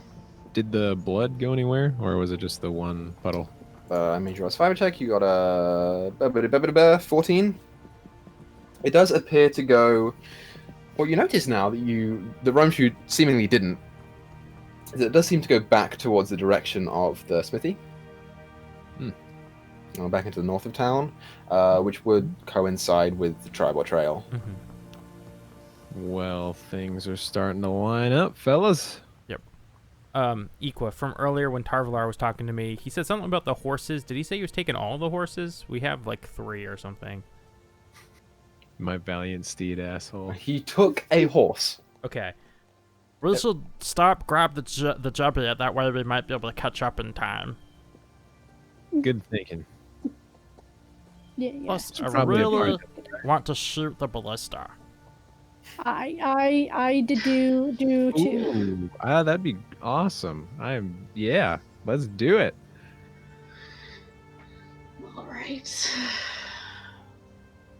Just in case, let me get the specs on that bad boy. Please do, because I don't have the specs for the Jetbeard. So I that's didn't great. know there was specs. Nope. For the ballista? Oh, I thought you meant for the Jebiet. Okay, I thought like that Tommy came out with like specific things for the Jebiet. I was like, holy shit. Yeah, I guess we head up the Barthens, grab our horses, the Jebiet, and then start to go, right? Okay, sure. As you head up to Barthens, you get sort of where towards Barthens is, and then you start looking towards where the horses may be, and something catches your attention on the main road, sort of leading out of Phandalin. It is 3 people. One is a dwarf, clutching his neck, that seems to be kind of red and bloodied, flanked by 2 other men who appear to be in like basic hunting clothes, who are just sort of mushering amongst themselves, and you see the main guy like point down towards the trail, and then the next guy will sort of shake his head and point down into another direction, sort of towards the Edomath orchard. You appear to be squabbling. Those are them, right? I think Certainly looks like it. Let's go freaking kill them. Yeah, let's go. Lead the way, Rumshoe. Just walk right on over, I guess. I'm gonna sprint. Hey, assholes, hold Yeah. up. I'm sprinting, jumping on one's back, and like grabbing their mouth. Probably the dwarf since it's the shortest. Okay, sure. Make an athletics check, yeah, because it's you're initiating the grapple. My axe turns pink. Fevrin pulls out his short sword. Yeah, you. Chris is just keeping up. And you run up and you jump. It's a hefty jump for you, considering it is a kind of humanoid, but he's a little bit shorter. So you just about manage to jump, leap off him, and grab and put your hands around his mouth. You see him not even like move. He just sort of Where's Droop? turns. I'm gonna punch him in the head. Roll an attack roll. Do I add my strength or anything to that? I forget. Or is it just a flat d20? It's a thing flat d20 for this, right? Is it an unarmed attack? Yeah. I add my strength. It's right? it's your strength, yeah. Okay. The 12. Okay, 12. Yeah, 12 does not hit. As you pull up your fist and just, it just like softly touches the back of his shoulder. He's going to attempt to break the grapple. So go ahead and roll an athletics check for me. 17. Yeah, he just, and you go over the top of his head and down into the ground. At this, he's like, Are you fucking mad? What are you doing? What did you do with my friend Droop? Who's Droop? The goblin you're hunting. I'm not hunting no goblin. I'm hunting a rabbit. Well, it ain't hunting season. Yeah, and we're all out of rabbits. It's duck hunting season, not rabbit hunting. We're with game and fish. We Turn could to you. turn you in for this. He's like, Yeah, but that's no ordinary rabbit, is it? It's a special one. you see the other two like Sir. start nodding, kind of wide eyes. Oh, it's got teeth like. It's a Starts doing like vernacular. little teeth things. It can leap so far. It's a killer. When you said his name was Vlad, my brain immediately went to Banicula. This thing is a vampire rabbit. What's a vernacular? I don't know what that is. Children's book. It's a children's book. It's a vampire rabbit. You're not hunting someone's pet rabbit. Yeah, if that's there a is pet a rabbit, very then I'd hate to see proper the word. owners. Who was it? Was it a big buff lad with like weapons and like jaws hanging off of his side? But he had a mohawk too. It was actually a scrawny guy with a kid. Yeah, the little girl had more guts than you, it seems. Eh, that's uncalled for. Killer bunny! Idiot. Well, I'll have you know it did this. And he pulls his hand away, and there is like a big fucking like mark right along the side of his neck where the wound has opened, and there is still blood kind of just seeping out. Doesn't that look like when we got bit by the rat? nah, 'tis a flesh wound. Make a perception check, Rumshu. 16. 16 doesn't really look like it's a rat, a were-rat bite, although you do mark the front two incisors that are kind of similar between bunnies and rats do seem to be in place. Oh no, sir. This happened to us the other week, right, Donabella? Mm-hmm. We got bit by a were-bunny. And then almost became werewolves. Oh Yeah. yeah, and I had to make our cure. I still have some. We'd be You see willing to give it to you if you would call off the hunt for the bunny. Make an intimidation check, Rumshu, with advantage. Intimidation? I'm trying to persuade this motherfucker. Or deceive. I would say intimidation for this. Interesting. You can. Would you yeah. say? Did you say with advantage? Sorry, I missed that. Yeah, with advantage. Hey, crit. It hasn't showed for me yet. It's a 19 crit. Ah, there it is. I got a Natural 20, minus cool. 1. Yeah, you see him like start to become a little bit panicked, and his friends like start to take a step back from him. Where at you say? Yep, we fought And, a whole cave of them. Mm-hmm. And you know rabbits, they produce like crazy. Very good. Could have at the whole town multiplying. overrun soon. Yeah, we got that urge real quick.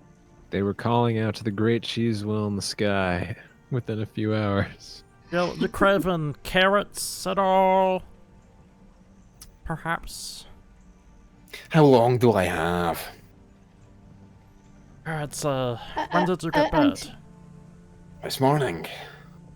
You have until the next moon rises. Sorry to All break right, it deal. to Give ya. me the potion. Well, give it over. we gotta craft it first. You said you had it. Donabella, do you have a spare? I do. We had some left over. Okay. Perfect. And you But- promise not to hunt this bunny anymore.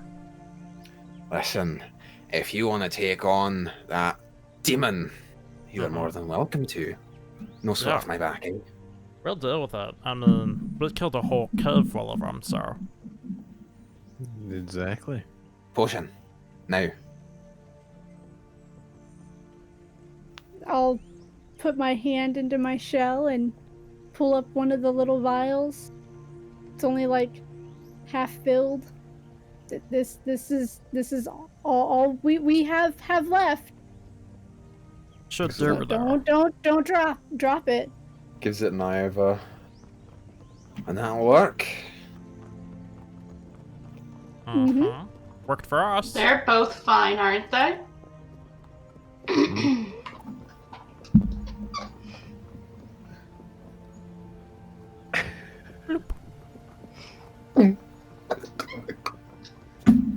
So it smashes Also, it down on they the ground. felt horrible after they drank it last time, just so you know. Sir, there's kids in this neighborhood. Somebody's gonna step on that. Tastes like shit. Okay. Knock yourselves out with the demon. I'm going to get a drink. He starts plundering off. Hey, what was that? Was that the cure, or was that the poison? Severan's special cure in his own pocket. So Oh, he didn't. I thought he added that though. Didn't he add the poison to the rest of the Fevron has cure? that one. Oh, okay. Yeah. Okay. Are you guys saying that you poisoned him? Tell me No. if you poisoned him. I'll fucking roll with it. I don't give a shit. Unfortunately No, not. I don't have. I No, said that, but I don't have any poison on me. Yeah, it was Fevron has the Dragon's poisoned one. cure is safely tucked away in my bag. I wish we had thought of that though and gave him that one. I was sitting there, I was like, oh god, they're gonna ask me Poison for some it. poor random asshole. It's got terrible teeth. Okay, so as you guys go ahead and collect up your horses, I guess we'll go ahead and take a break right there since we've been going for a while.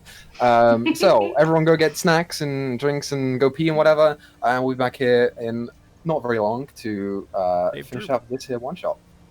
So we're back soon. Yeah. Bye. Hi everyone, welcome back. I think to the show. So as we dive back into the game, you guys collected your cart and horses from Bathans and are beginning to set off on the Tribal Trail. Anything that you guys want to do or talk about as you go? Yeah, Dudley, an asshole.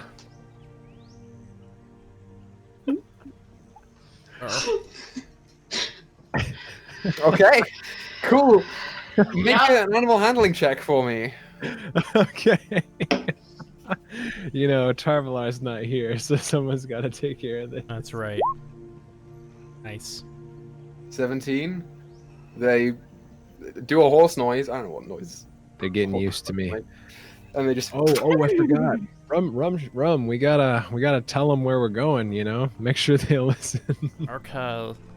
Don't you worry now, asshole.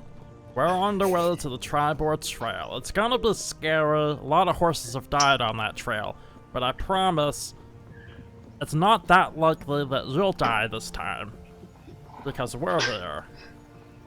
That's right. And Dudley, honestly, they're gonna eat asshole first if they do attack us. So you just run, okay?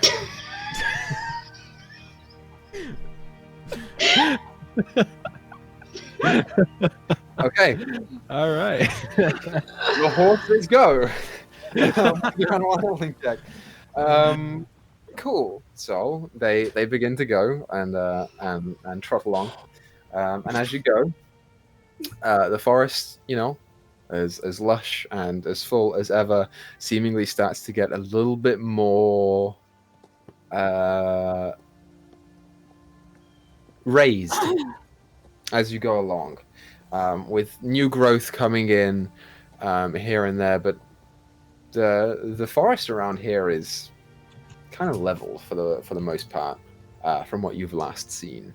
Is there vegetation starting to grow back after the fires, or is it still There pretty is bare? some vegetation starting to grow back. I mean, how long has it been since since Phandelver? It's not been that long, right? It's been like 3 months, maybe a little more. So there's been some growth here. It's not crazy, but there are small sprouts of trees starting to come through, and ferns and underbrush that seem to have either survived or regrown here seem to be flourishing. Mm-hmm.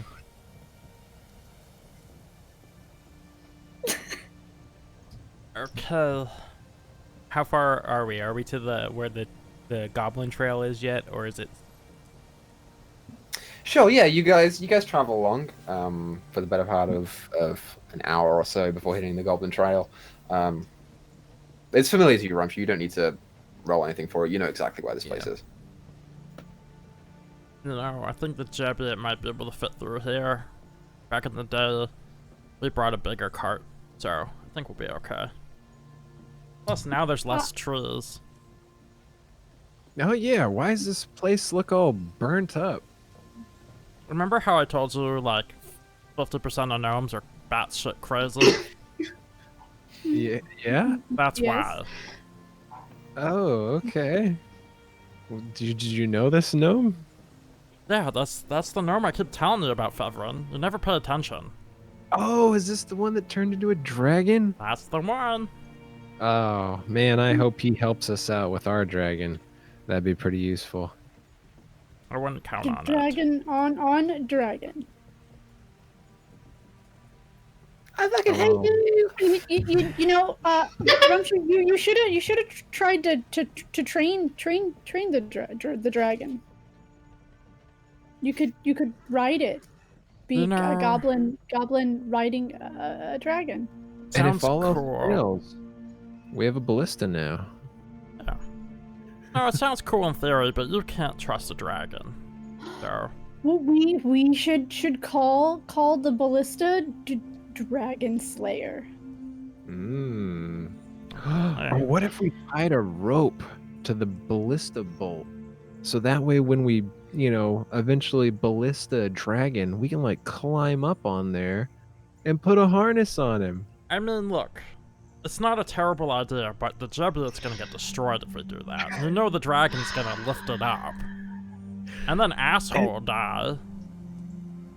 Oh, but, well, like they say, equivalent exchange, a life for a life, maybe that's how it works, training a dragon. Something, if we Doing give it a this on my food own. offering. Unfortunately, you succeed. I'm trying to imagine what Severin's thought process is. Like, sitting in the Jebiot, dragon flies over, he fires the shot. Does he think the dragon's gonna, like, get pulled down to the Jebiot?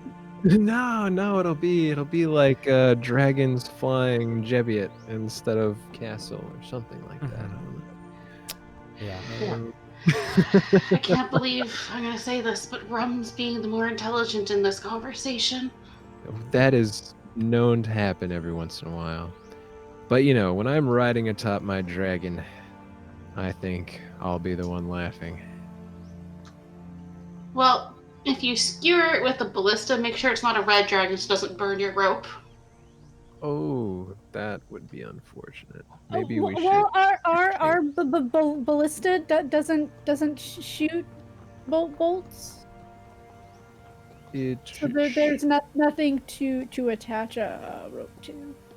So what does our ballista shoot? Force magic.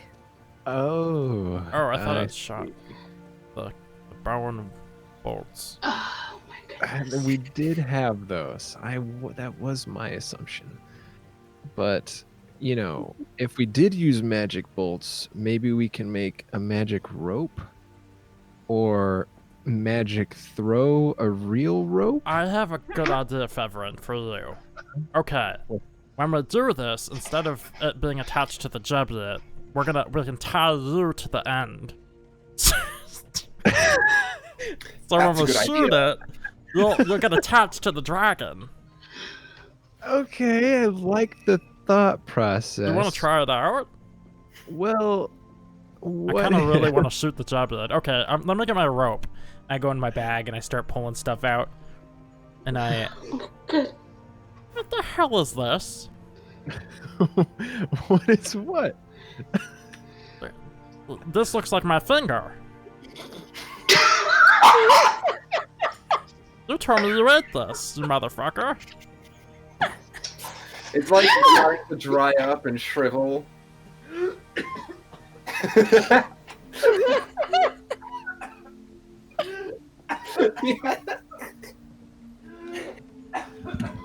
I think he died. Oh, we killed him. Oh my god. Killed Meyore. Sorry, don't laugh while drinking water. Oh god. You know what you need to do with it now. I'll hold them down and you shove it in his mouth. But Rum, how do you know that's your finger? Well, it's green. It's the finger that I lost. So, Aren't most plus it's got the goblins little green, freckle though? right here. There's a freckle? Wow. Well, that doesn't mean anything though, Rum. Because it's been probably decaying for some time. It It might has. could It's be starting to lose its entirely... color. Fav, Uh-huh. dude, like, I had a lot of respect for you when you ate my finger, and now I've come to find this whole thing has been a sham. Well, Oh you boy. see, if it was, which it's not, I would think that you'd have even more respect for me for pulling it off. And then planting the finger back in your bag for you to find at some inopportune moment. But why plant the finger back in my bag? Well, that would be very confusing if that was what happened. But right now, I think we can all agree that it is indeed another goblin's finger. It could be an orc finger as well, and it decayed and shriveled up. They're green. Make a deception check. This is a one-shot, you guys. This is going to happen all over again. The next time Ramshu looks in his bag. Oh. Oh shit. Okay. You can roll. I mean, yeah, I'm not I gonna don't know beat if you that. can beat it. What is it? Insight? I literally can't beat it, so it doesn't matter. Yeah, he seems to know what he's talking about. Sir, this is an orc finger. Oh, I see. You're trying to trick me. That's good. That's good. You ate my finger, and then you wanted to trick me and replace it with an orc finger. It's pretty funny, right? Tricky son of a bitch, Fevrin. I like it. That's right. Take back my comment about Rumshoe being the intelligent one. I don't know what it is with you and your D&D characters and losing fingers, Chris, but you just can't seem to hold on to them. So, as this It's hard to conversation hold on is to your happening, fingers when you're losing them all. yeah, right. As this conversation is happening, you start to notice, Rumshu, the entrance to the cave mouth that you are oh so familiar with. Let me drag you guys over to the map that I made in like half a day, so it's not very good, sorry. Double check and make sure you can move all your tokens around. This is the first time that we've used them. But you should be able to. I hope. Yep. Mm-hmm. Cool. So, you guys come to the entrance of the cave mouth with that small, like, little stream coming down the front of it. Clusters of trees that aren't really quite so damaged as the other ones appear to have sort of still hidden the entranceway a little bit. But you are here, and it is familiar ground for you, Rumshu. What would you all like to do? Well, Rumshu. Fevrin, you might as well just get behind me now. You know you want to. That's true.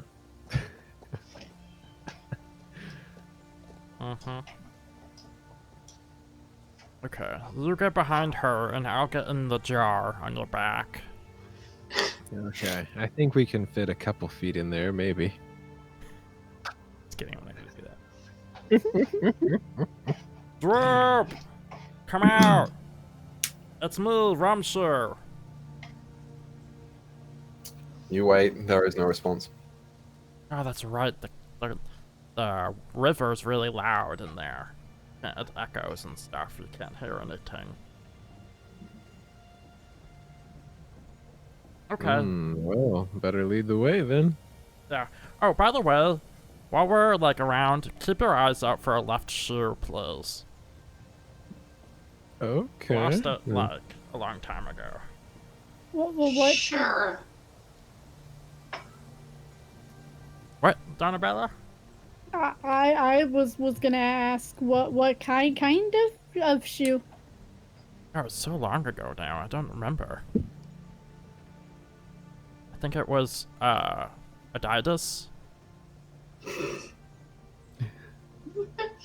fucker. I wish this was canon. I really do. Yeah, I guess we just start going into the cave. Yep. Okay. I'm assuming it's this way. I don't know which way we're walking on. It the map. is This up. way. So, yeah, you, Ramshu, going a little ways in. So I will just. I tried dynamic lighting, you guys. I can't fucking figure it out. I'm stupid. So you start walking into the mouth of the cave, and you see the stream sort of continue up and beyond your normal range of sight. It seems to like almost curve off to the right a little bit as you go. Although there is to the right of it a small, almost passageway that appears to have been like semi-worked through, although it is mostly just regular worn stone on the ground. Also, a small opening to a room on your right that sort of ascends a couple feet. That obviously, Ramsha, you know what that is. As well as, notably, when you look into here, there appear to have been long since burned into the stonework battle marks and scratches along the path and the walls here from previous battles done. You keep going. You begin to see into this room to your right, and also up a little bit over here. Okay, so I don't know which room Droop would be in, but it's probably either Clark's room or the room that Shitface used to hang out in. What was his name? Who's shitface? He talked all weird. I don't know. He had a weird voice. It was like, Is Shitface the one that's gonna eat asshole? probably. It seems like something he would do.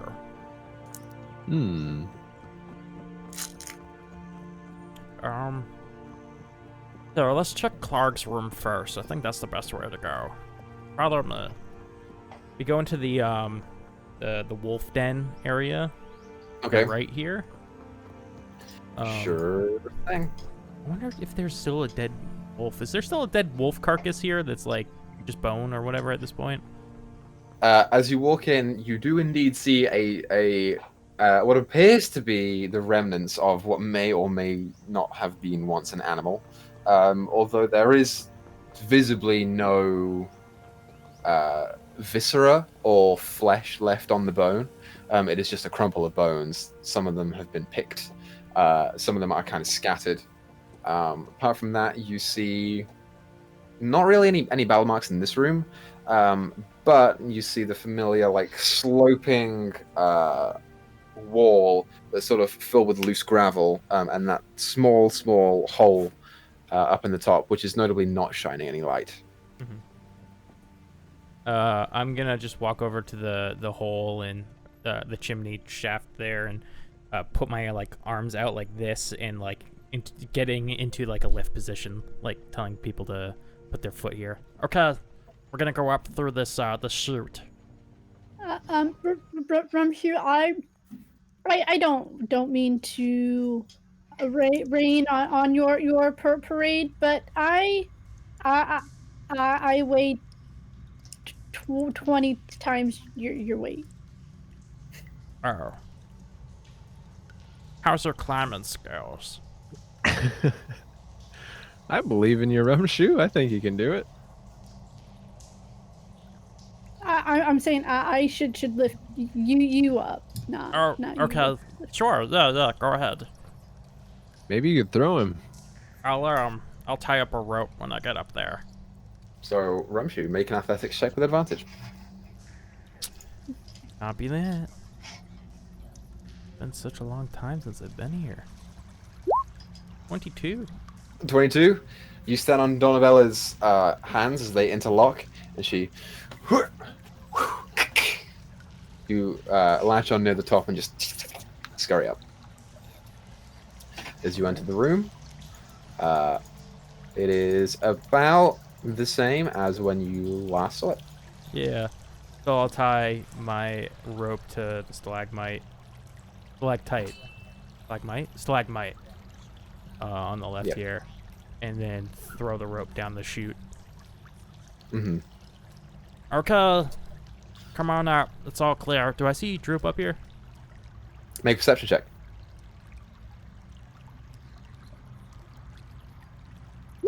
18. Hey, are you doing Oh, it's Tommy's rules, right? I should. So it's 36, yeah. You don't see Droop anywhere around, and, your dark vision gets you so far in life, but there is no visible light in this cavern. You do kind of hear this faint sound coming from behind somewhere, almost like around the back of the cave wall. There's just like this grinding sound. It's this... Of this room? It appears to be behind the room, so it's not in the one that you're in. So probably like the waterfall trap room. Yeah, probably around that. Pools. I'm I gonna think it's climb called. up. So will Drista. Shard, you bring it up the rear. So Donabella, make a athletics check with advantage.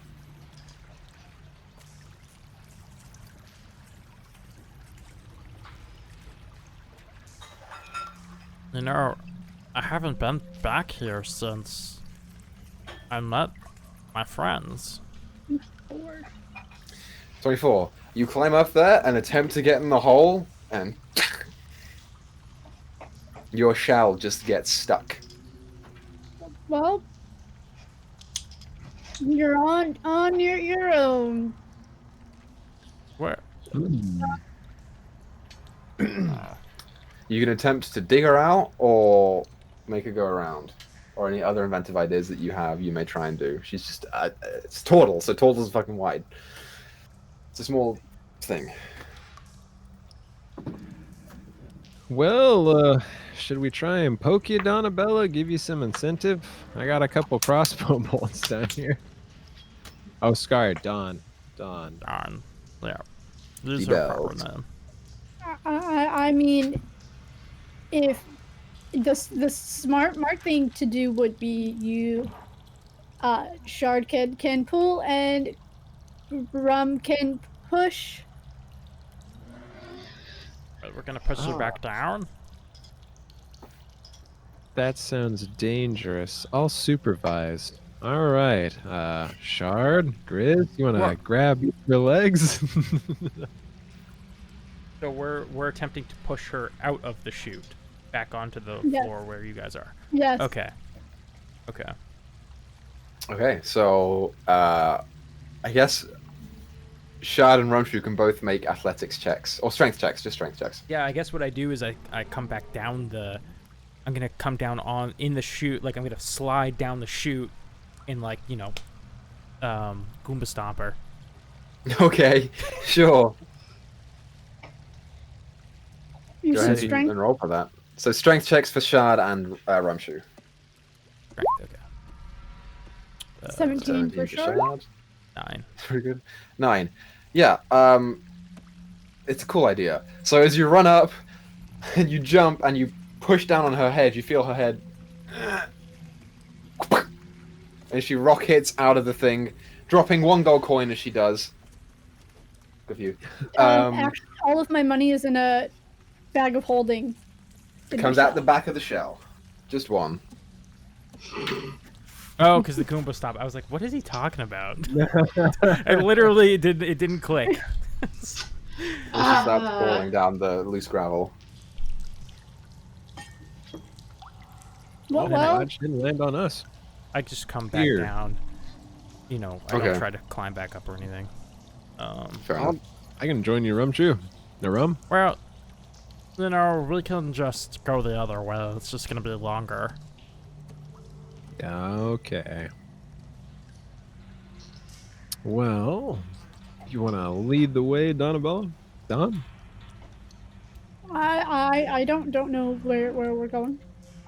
Oh, that's okay. true. Simple, really. Just take a right here. Stop here, and then just see if there's a goblin on the walkway. They're all dead, so it doesn't matter. But I look up Make a there perception check, instinctively. Ramshu. Yeah. There's the Now, rest would you of say in the you're an walkway. expert in cave rum? This is to be my home. Oh, so No, You don't say live- it, you mother. you lived in a cave. So, Ramshu, as you look up to check the bridge for goblins, you do just about see not so much a figure, but a shadow, just like almost protruding onto the back of the cave wall, but like coming from on top of the bridge. You see this like large, like hulking figure with like a flat head that comes down to the sides, and like pulling along behind it this thick blade that's like almost straight flat. And it's just It's not normal.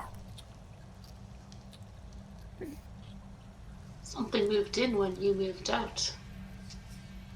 what you guys doing? Should probably Well- be quiet. Yeah, time to be sneaky. All right. Go ahead and make stealth checks, everyone. Hey. 20, 20, 19. 19. Damn, y'all. And an 18! Oh my Oh. god. Started Shit, you almost- guys! Almost sure. I think this is like the best that you guys have ever rolled as a group, I like think in so. VoIP in general.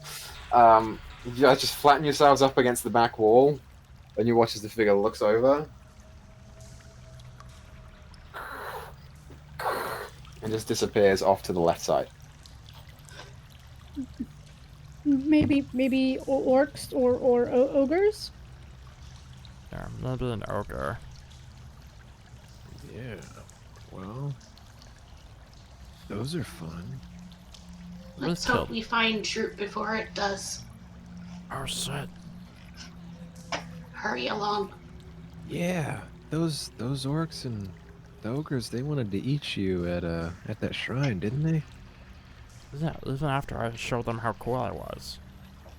Yeah, they might do that to Drew. Okay, I guess we so- just start going this way so that we can gear up into the waterfall trap area. Yeah, moving on. As you peer into the waterfall trap area, you see just about from where you are that the rocks that were normally there seem to have gone. No one has rebuilt the dam after its last usage, from what you could tell. You do also see the steps in front of you and a little bit of the next room as you go along.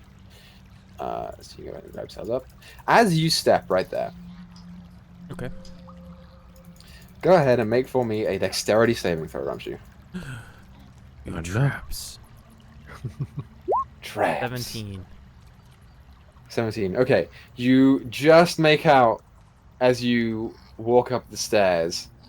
You look up and you see some vague form of shadow appear as dozens upon dozens of bats just fly straight down at you in your general direction as you duck out the way and they just go straight past. Good save. Do we see the big ogre giant thing, whatever it was? You saw when he was on the bridge, he went over this way. Oh, that's Towards the left unfortunate. of it. We're gonna have to follow behind where he went. think. Well, Okay. might lead us to the others at least. You're heading toward the bridge. You said like he went over the bridge, correct? Yeah, he went over the bridge. I think you might be on the GM layer, so we can't see your pings. That's my fault. He did go over the bridge, yeah. Okay. That's where he went. So you start going that way, and back over the bridge. As you do, it's kind of a little bit more rickety than it last was here. It almost seems kind of like smaller. As you start stepping along it, no check is needed. It is a fucking bridge, and it's stable enough. But you make your way over just fine. And then as you come into this corridor over here, you see that this one is almost completely shredded and stained by smoke marks and burn marks along the base of the floor walls, and most notably on top of the ceiling. The stalactites that are here and the rough roof appear to be completely caked in some form of black soot.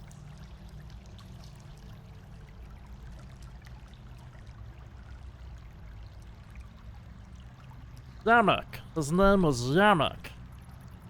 Okay, that was bugging me. Yeah, not thinking about it. It was like, you're a wise guy, though. Talk like that, sort of. Break your fucking kneecaps. You keep going until eventually you come into the familiar room that you know of, which is, or was, Yemek's chambers. Right here. Are you still stealthing? Yeah. Yeah. Definitely. Yep. So, you guys were shaken by the bats. I'll say everyone make another stealth check for me. 17. Beautiful. Ooh, Oh my god. That's a 52? Is that what that Shit, is? shotgun that 22. Yeah. That's the highest roll in D&D history. You guys just lose Rumshoe. You don't know where the hell he went. Like, he's there one moment and you blink and then he's just gone. You see Rumshoe as you come into this room. I'm just going to go ahead and reveal pretty much most of it for you. As you walk in, you see the familiar bedding chambers. Although, notably, the beds and campfire are either extinguished and gone. There is no loot here to be found at all. And you do hear, as well, some vague form of speaking or whispering down on the upper level, just past the wall that you can't see. I want to listen really closely and see if I can tell if it's Droop or not. Make a perception check.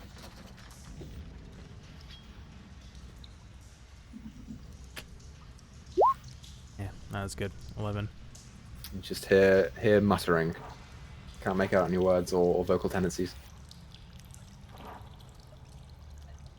Everybody. Careful. Stay low and quiet. And I just vanished. He's gone. So the rest of you, what are you doing? This area is a More cliff, lucky. right? Yeah. Yeah. Okay, then axe aside, Gris is gonna walk along so that if they look out, they don't look down into her because she's right up against the cliff. Mm-hmm. So you guys stealth along. Is anyone looking over the ridge? Yeah. Mm-hmm. Okay. So as you look over the ridge, Ramshu, you see before you what appears to be that same figure with the flat, like almost helmet-looking head, like dragging that big, long sword. Except from where you can see it now, it's not very big at all. It appears that from where you were standing with that shitty perception roll, it just seemed to be much, much bigger than it was. Instead, you see a humanoid figure standing maybe about 3 foot tall, with a bucket on its head, with 2 holes at the front for eyes, dragging along what appears to be a flat sheet of metal that may have started to be worked into a sword, but is nowhere near it at all, as he stands over a small wooden box with the windows in the front. Everybody, kill it!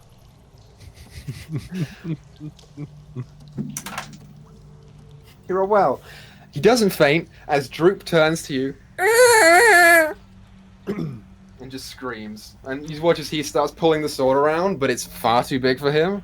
And he just like drags it along and starts lifting it up, and it's just not going anywhere. Let me pull these guys down onto the map for you guys real quick. Yeah, I'm not. So There they are. Could I tell it was him on my 11? You could definitely tell that it was Oh, him okay. since you are so close. Yeah, it's not a hard check for you to make. Droop, brother. What are you guys doing here?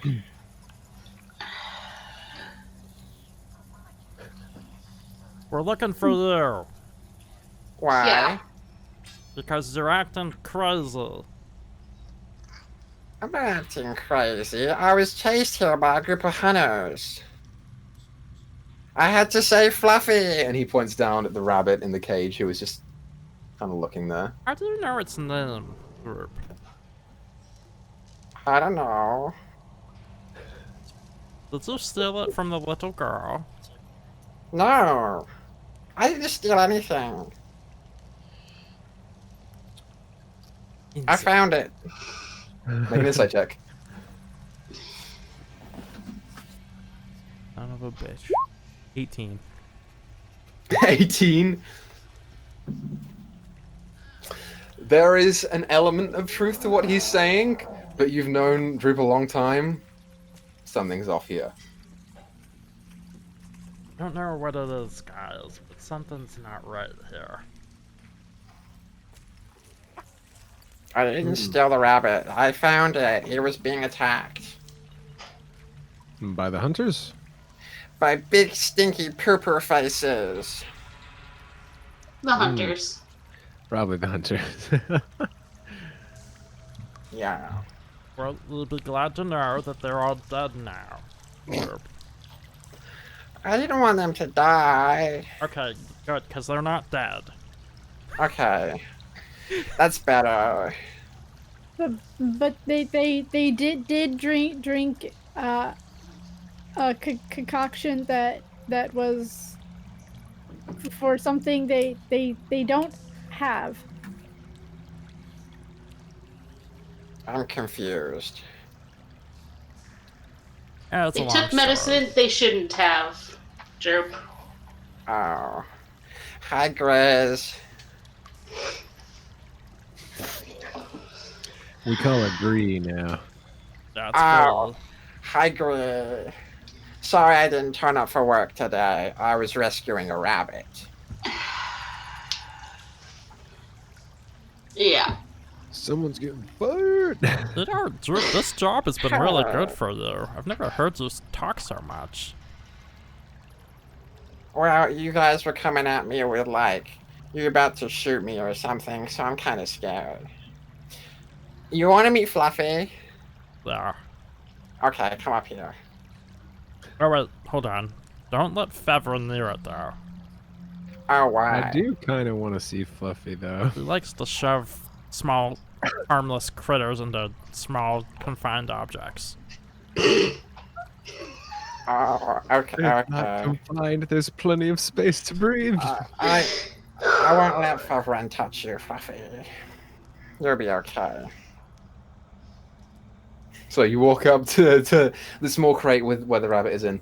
He appears to have put a blanket down underneath of it in the middle, and the rabbit is just sitting there, sort of like looking up at you guys. It's a rabbit, It's just a rabbit. from what you could tell. You can make a perception check if you want.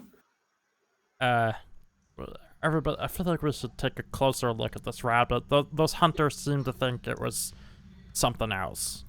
Or what if I just open the cage? Or then we might lose it.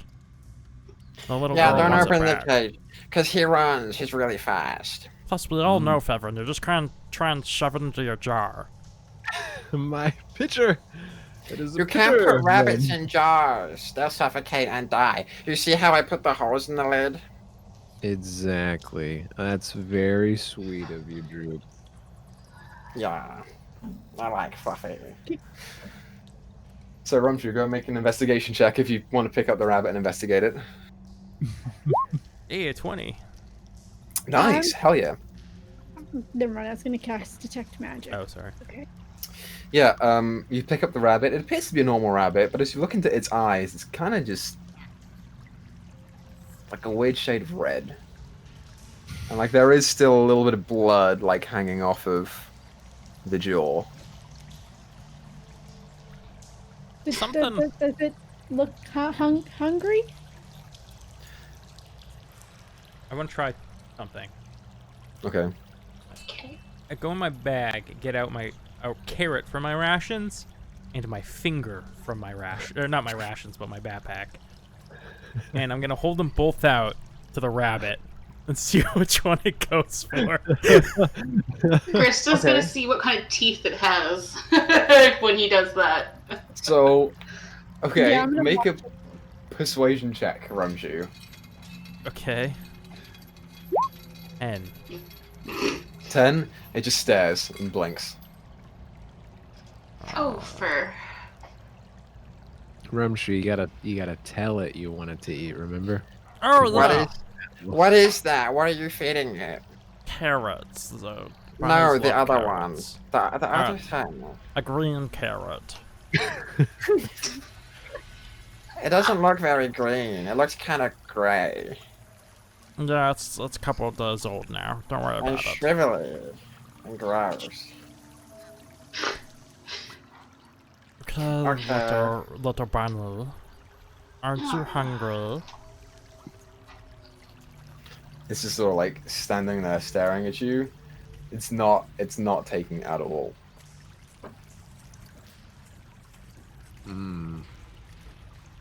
I will say though, Grista, you do at this point in time, as everyone's crowding around the small rabbit in a cage, you do start to hear just this gentle from behind you somewhere. Can she kind of step back and look in this direction? Yeah, make a perception Down check. off the cliff? Perception. No. Four. I think we should return Fluffy to its owners. Uh-huh. Why? I could be Fluffy's new owner. I like But- him. You stole it from a little girl. He wants to be with me. He said so. So He you can said- talk. He's got a great personality.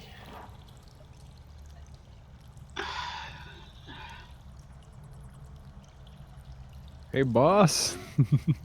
You want to help us out with your employee over here? You're not keeping a rabbit at the tap house. Don't think about it. Krista, come on. I'll He turn really it to wants be rabbit with me. stew. Droop. Doesn't belong to you. A little girl lost it. Make a persuasion check with advantage. Ooh, 21! Nice. You see Droop still with a bucket on his head, sort of covering his most of his mouth and nose. Starts to look down and sort of twizzle his thumbs. Oh. But I didn't steal it from her. I found her. And then you hear from behind you, Grista, a voice come out and say, "Actually, you did steal it from her, and she would like it back." And you turn around to see Oh, boy. that guy and his daughter and his dog from earlier, who are just sort of walking up to you guys in the back of the cabin. I want to put my hand on Droop's shoulder. It's okay, brother. We'll play caverns and campers to make you feel better. I'm not gonna ask what that is, Rumshoe. I don't want. I want my friend. Isn't Rumshoe your friend?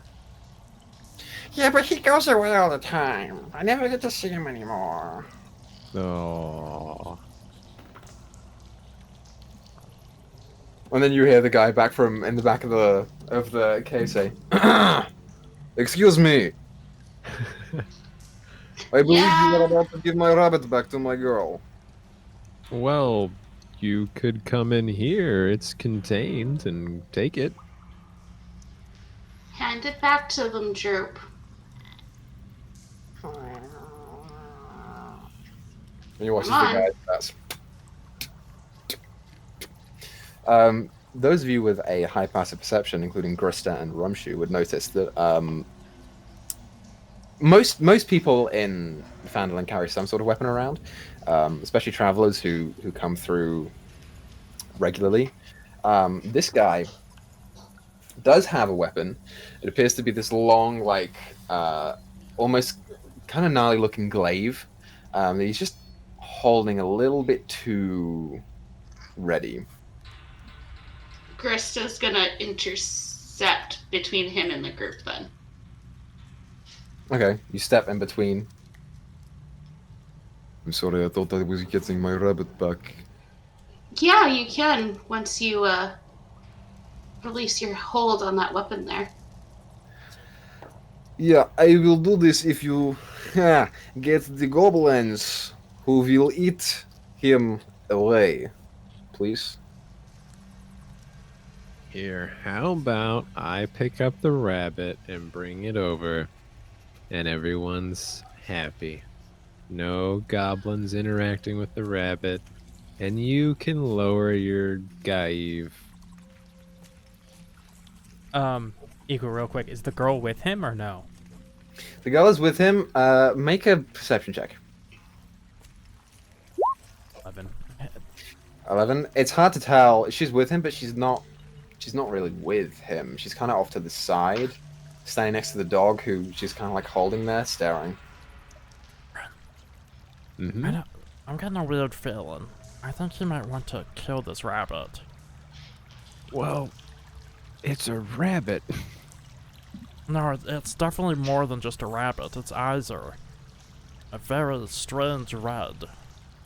Well, do you want to fight a guy, like, for a rabbit? We've fought a guy for less. But I don't want to kill him in front of his daughter either. That would be pretty, that would be pretty wild. Well, what do you want to do?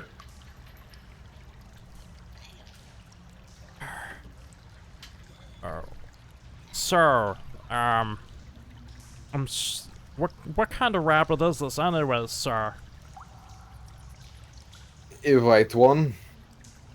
Oh, it's more than that. I bought it in the pet store.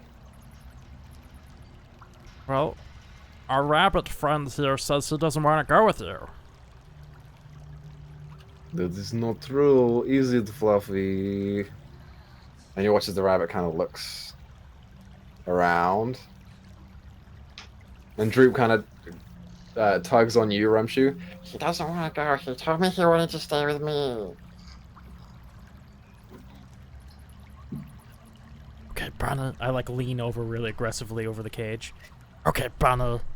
If you can talk, you better talk now. Make an intimidation check against the rabbit. Okay. Oh my god. Don't you? Can't even scare a buddy. It's a rabbit. It just stares at you. Okay, fine. Just take the stupid rabbit. I could just see Rumshoe getting mad and just chucking it at the guy. Just kick it. Did you do that? No. Okay. Oh. So you take the cage from Droop and just put it down and tip it over, and the rabbit stays. Doesn't move. Wait, the rabbit doesn't move, but I picked up the cage. You picked up the Goes cage, in. and also you put it down on the floor and like tipped it over so that it would run out to its owners, and it just doesn't move. It stays in Oh, there. okay. Oh, you scared little guy.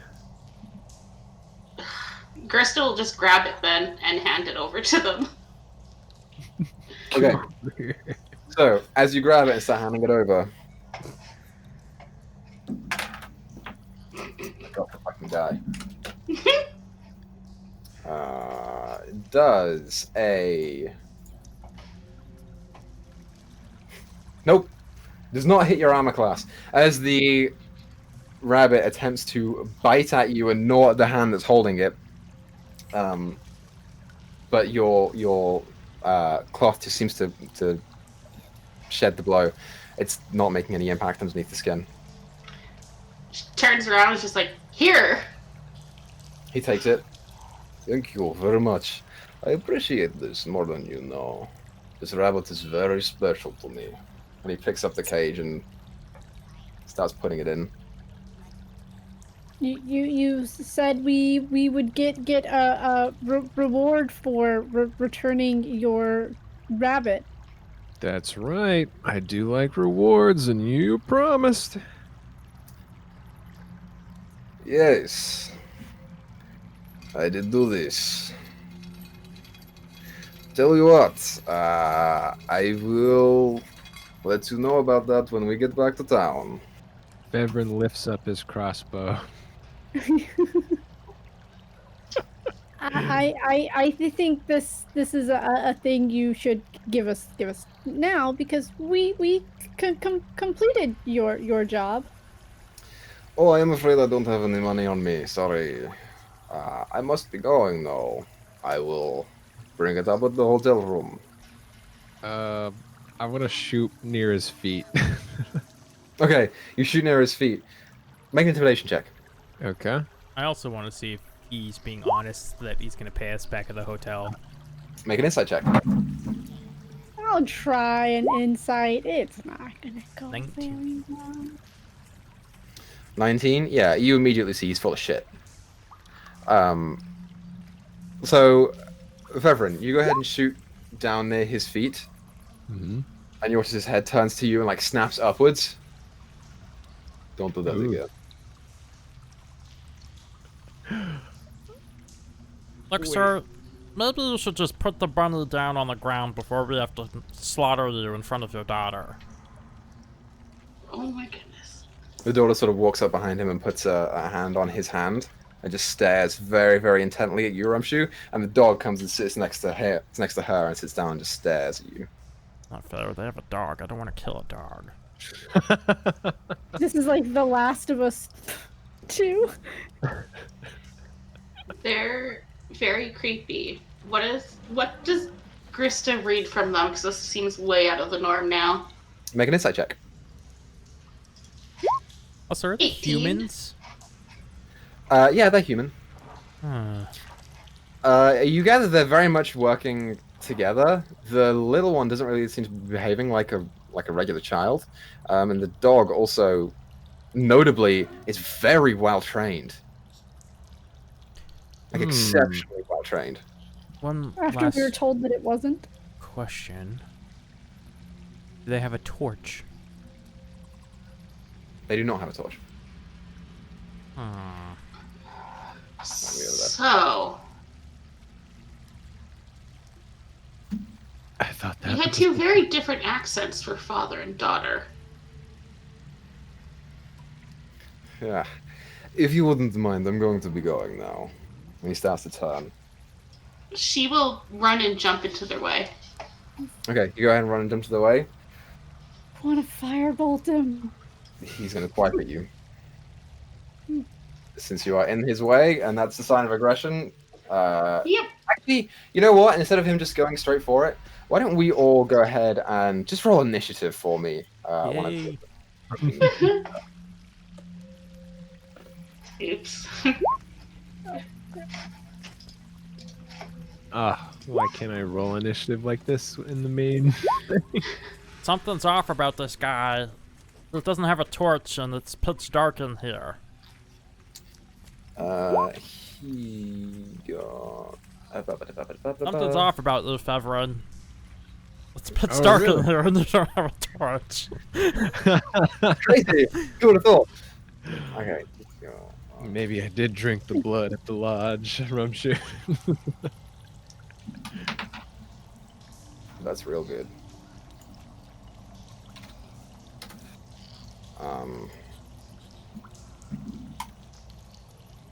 That's bad. And then. Okay, so. Let me pull up the music here real quick. I'm so out of fucking. Not used to this. That one it is. Okay, How high so. is the cliff? The cliff is about 5 feet up. It's not crazy high. Okay. I'll go from descending order. Oh shit, you guys roll really fucking well, huh? I gotta roll for Droop. Droop rolled a 1. So, Edwin, Very fitting. you're up first. All right. So are they just where the bunny is? No. Yeah, there are 3 surrounding the bunny. I don't have tokens for them because. Oh no. Okay, gotcha. Yeah. So I will. Ooh. Is Krista within 5 feet? Garista is. Yeah, she's within 5 feet of him.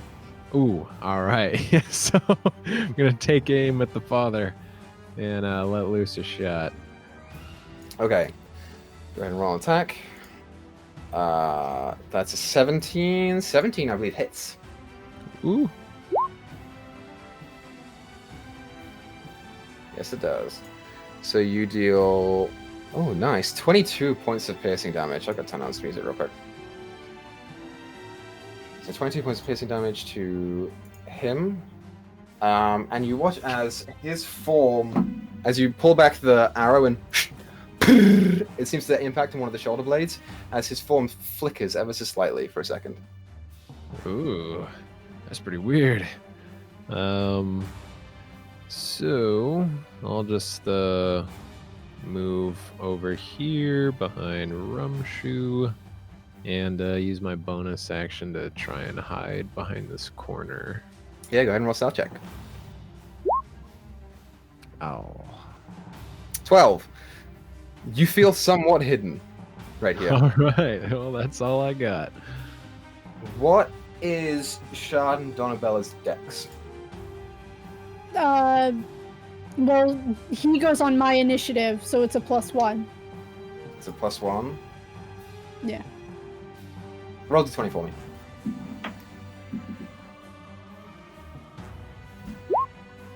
One. 1. I rolled a 2. It's the dog's turn. PCs go before NPCs. Is that how it works? Yeah, that's how it always works. That's how we do it in Amoris. It's not how we do it in the Mars. We do it based on checks and stuff. You know what? If that's what you do in DoIP, I'll allow it. Since this is what we're doing DoIP. So you can go first.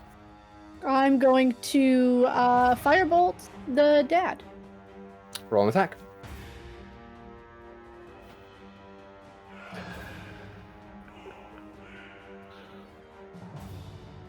Come on, load. Ah, there it is. 22. 22. Yeah. You go ahead and conjure up the firebolt in your hand as you snap it together, and it streaks through the air, just narrowly going straight past Rumshoe's head, and sort of impacting across the dad's chest. Notably, the clothes do not catch fire, and he does not seem to be at all phased by it. I'm going to move up to him using my movement, and as my bonus action, I'm going to tell Shard to attack. Sure, so go ahead and roll attacks for Shard. Move up. I guess I'm just going to surround the bunny. Okay, you can surround the bunny. Move into flanking. Sure. Not that it matters. 23 to hit 23 hits. for 4 force damage. 4 force damage. Nice. Okay, as Shard just pulls back his hand and seems to get a gut shot in, as that, and his form once again flickers. You see, in just that brief instant, where the skin should be pale in complexion, it's purple. Okay, it is now the dog's turn. The dog is going to shift off its form into that of a very large, like, black, hound-like creature as it opens its mouth, and you see inside the middle of it these coal red embers that seem to go all the way down the throat. The dog is gonna run. It's gonna run right there, and it's gonna aim upwards with its fire breath at Donabella and Rumshu. Rumshu, since you're above the cliff, I'm going to give you advantage on the dex saving throw. So whether you go ahead and make that. 17. 17 succeeds.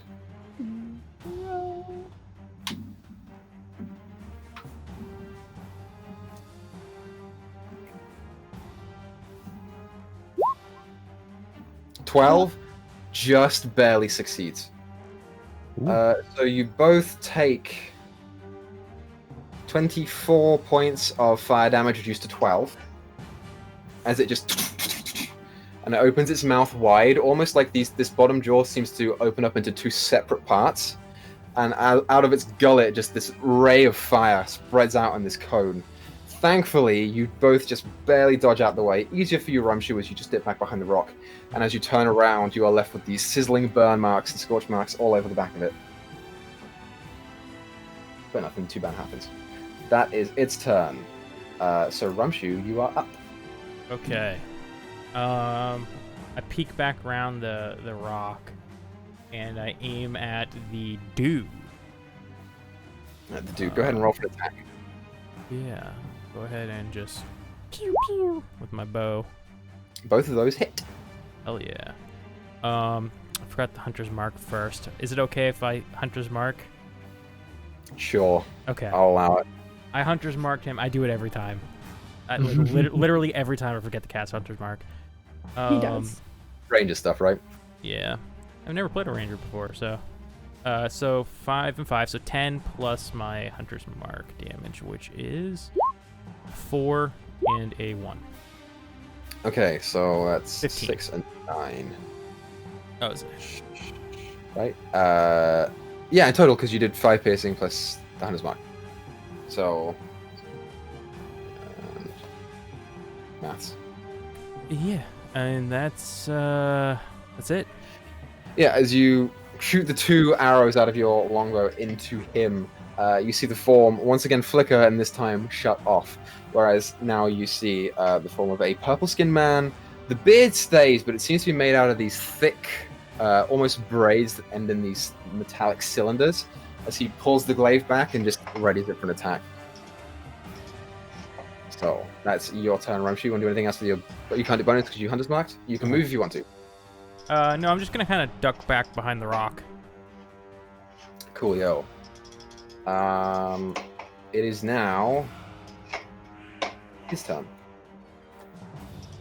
So he is going to turn to you, Grista, since you're the nearest western now. I'm going to move you right down there. And he's going to make... Actually, no, he's not. He's going to pull out a small piece of parchment and turn towards the bunny and start reading. Does anyone speak Infernal? No. Nope. You watch as he starts chanting something off of the page, and as he does, the words alight, and the rabbit's eyes turn a deeper shade of red. Oh no. Then... can't do anything else. That's his turn! He's going to stay right there and turn to you, Grista, and just smile. Next up is Grista. Alright. He gets the quarterstaff to the head first. Bonk him! Do it! 21! That hits.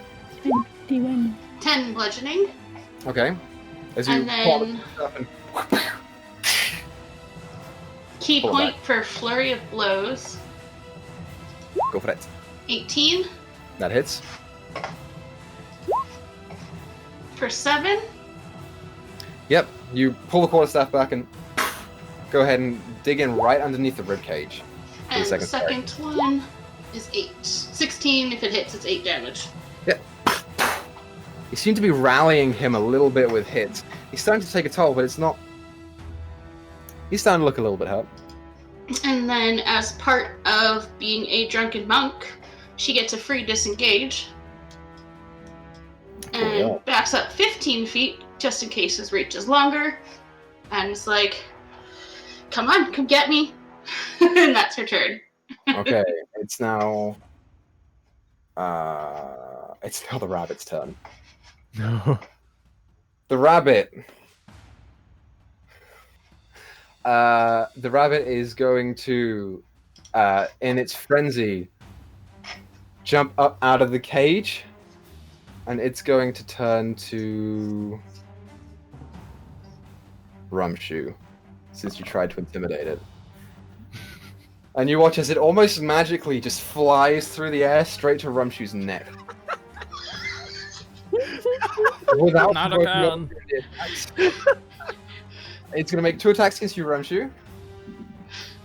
First is a natural 1, Hey, and the second is a 16 to hit. that just hits.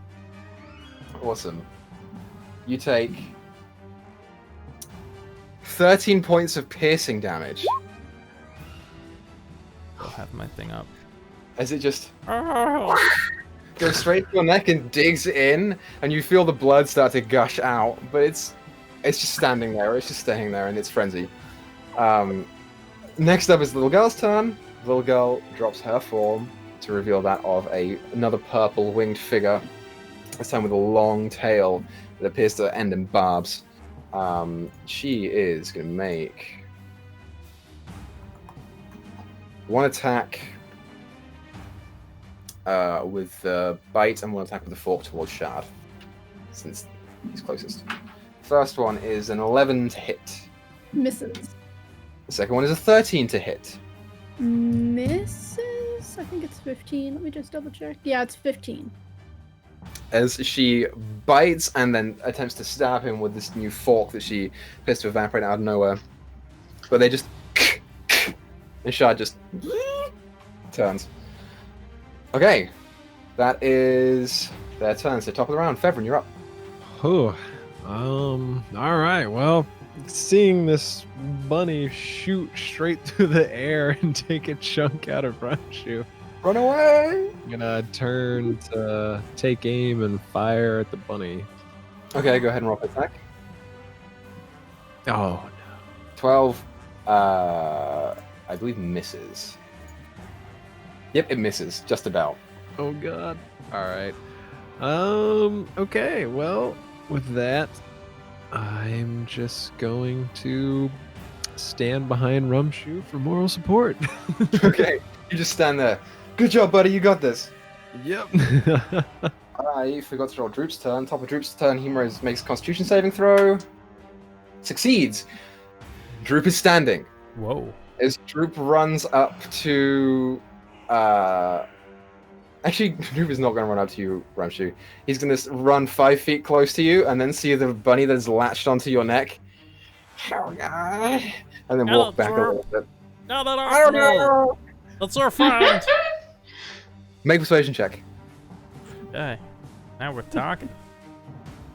So bad at all these. 14. Okay. He's going to attempt to grapple the bunny. Droop rolled a 2. The bunny rolled a 2. What is with my rolls today, you guys? I don't know. I mean, bunny definitely fucking succeeds. As Droop runs up and tries to grab it from you, but you're just shaking with this thing dangling off of your neck.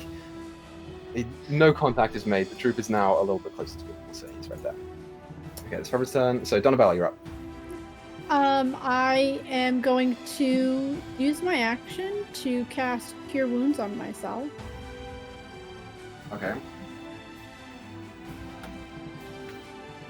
For a whole of 4. Great. Go ahead and heal up 4 points. And then for my bonus action, I'm going to tell Shard to attack the big man again. Sure, go ahead and roll his attack. 13. 13. 13 just hits. Oh. For 5 force damage.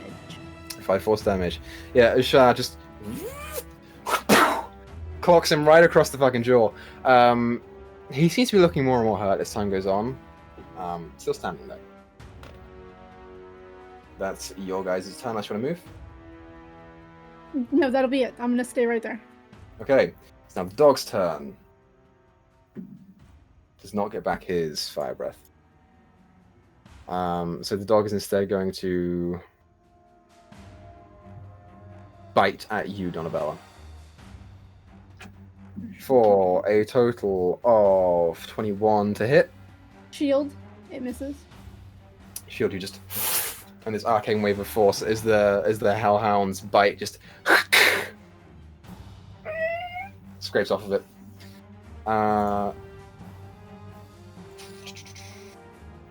So he's going to actually now, since he can see the bunny's starting to get attacked, he's going to move up to Droop. And say that. Rumshu, you're up. Do I get an attack of opportunity? You do not, because you just use your reaction to shield. That's right, I did. Shit, man. Alright, what I'm gonna do is take aim at the hellhound. Okay. I think I might have disadvantage on this because I'm like in fighting distance with the bunny. I think that's the way this works with bows, but I don't know. I've never really played a ranger before. So I think these are a disadvantage. Sure, why not? I don't know. So I'm shooting at the hellhound though. Yeah. 8. 8 does not hit. You, and the bunny is just latching onto your neck. You're like, arrow rockets off of the wall. Now I'm going to step. Dude, I'm trying to think of how I can do this with the bunny. Yeah, I'm gonna go around this way, over here, and then like, oh, stupid mutt, and get its attention off of Droop. Okay, sure. You try and get its attention off of Droop. We'll see how well that works. Yeah. It's now the bearded guy's turn. The guy is going to take a swipe at the automaton that's sitting next to him. So the first one is a 16 to hit on Shard. Oh, yeah, that'll hit. Okay, so Shard takes 5 points of piercing damage, and I'd like for him to make a Constitution saving throw. Can Shard be poisoned? No, he cannot. So he doesn't need to. As the beard almost like comes to life and just wraps around him and starts to squeeze, you see the head start to come off a little bit. And then he's going to attack once with Glaive. He's also immune to poison damage. Okay, that's fine. It was piercing anyway. It doesn't do any poison damage. For a total of 6 plus 3. 9 slashing damage with the Glaive. And make a saving throw. Yep. And I need Shard to make a con save.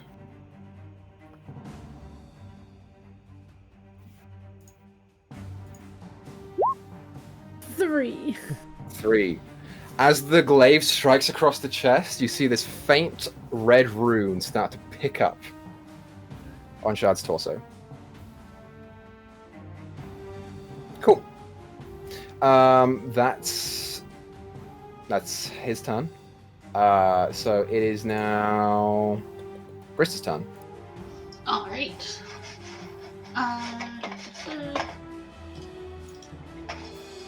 Don't really have anything else I can use those for. So she's just gonna run back in. Mm-hmm. And quarterstaff the bearded one first. Go for it. 23. So That 8 hits. bludgeoning. Yep. And then spend another key point for 2 more hits. That 20. hit. 21. Both hit. 8 and 8. Yeah, he's looking real rough right now. And then lovely disengage. She's flurry of blows and backs the heck up. As you, he takes all manner of hits, but is just about still standing. So that is Garista's turn. It's now the rabbit's turn. The rabbit is gonna attack you once, Ramshu. Yeah. For an, it's a lot to hit, a natural 20 to hit. Yeah, it's. So you take. Ooh. It's 18 points of piercing damage. God. And then Fluffy is just going to turn and rocket towards Fevrin. Oh no! And he's going to attack you, Fevrin, for Blood loss. a 7. Whew. Managed to dodge that little bunny. Goes straight to the wall as you and just hits the wall and stops and then looks up to you. Could I have Drop tried it out. to take my reaction on that? Does not provoke opportunity attacks. He with that. doesn't? Okay, cool. Okay, it's the child's turn. The child is noticing that Chad is kind of getting hurt, is going to attack him twice.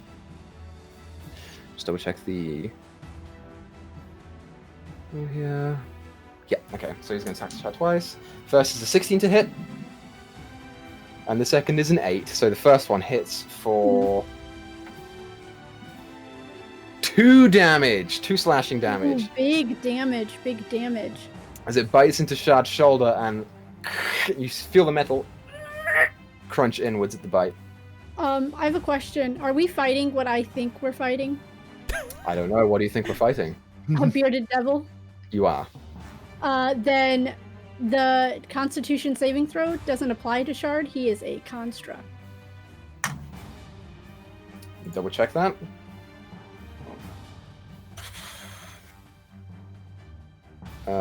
You're right, it doesn't. Some bitch. How about that? Okay, it's now Droop's turn. Top of Droop's turn makes a Constitution saving throw. Succeeds. Well done, Droop. Droop is going to attempt to bring down the blade on the Hellhound. Roll a Droop's natural gonna win. 20. Oh, Go, Droop! Go, Droop! So Droop, not knowing his strength, picks up this flat piece of metal and just... It just hits the Hellhound on the head. Flat fucking piece of metal. Dealing 2 points of bludgeoning damage as it just whacks and the Hellhound just... Oh, That's- boy. Well, Droop is a Goblin can bonus action disengage. And then is going to run 30 feet away. Cool. Top of the round, Fevrin, you're up. all right. So Fevrin is going to use bonus action to disengage 30 feet. Or no, actually get right up here behind Donabella.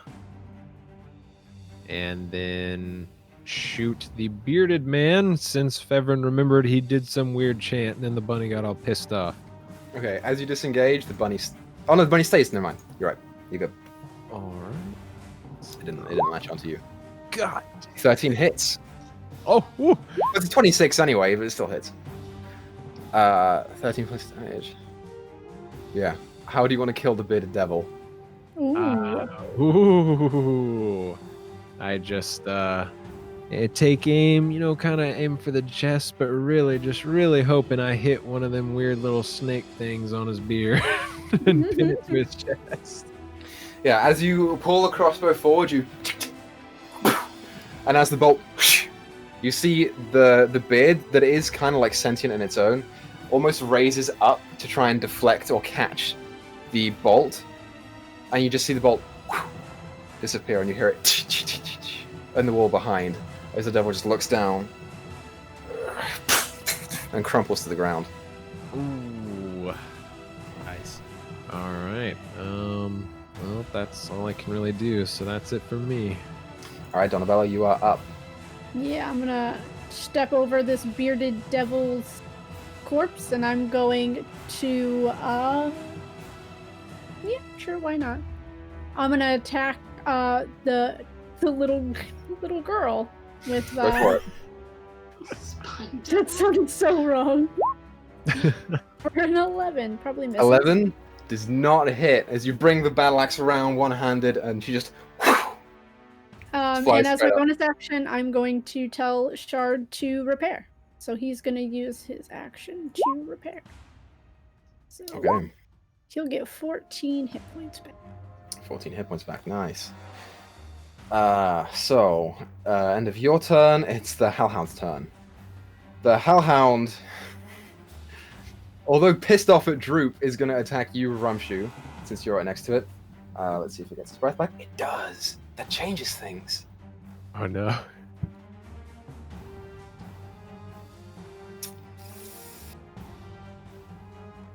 Yep. Oh god.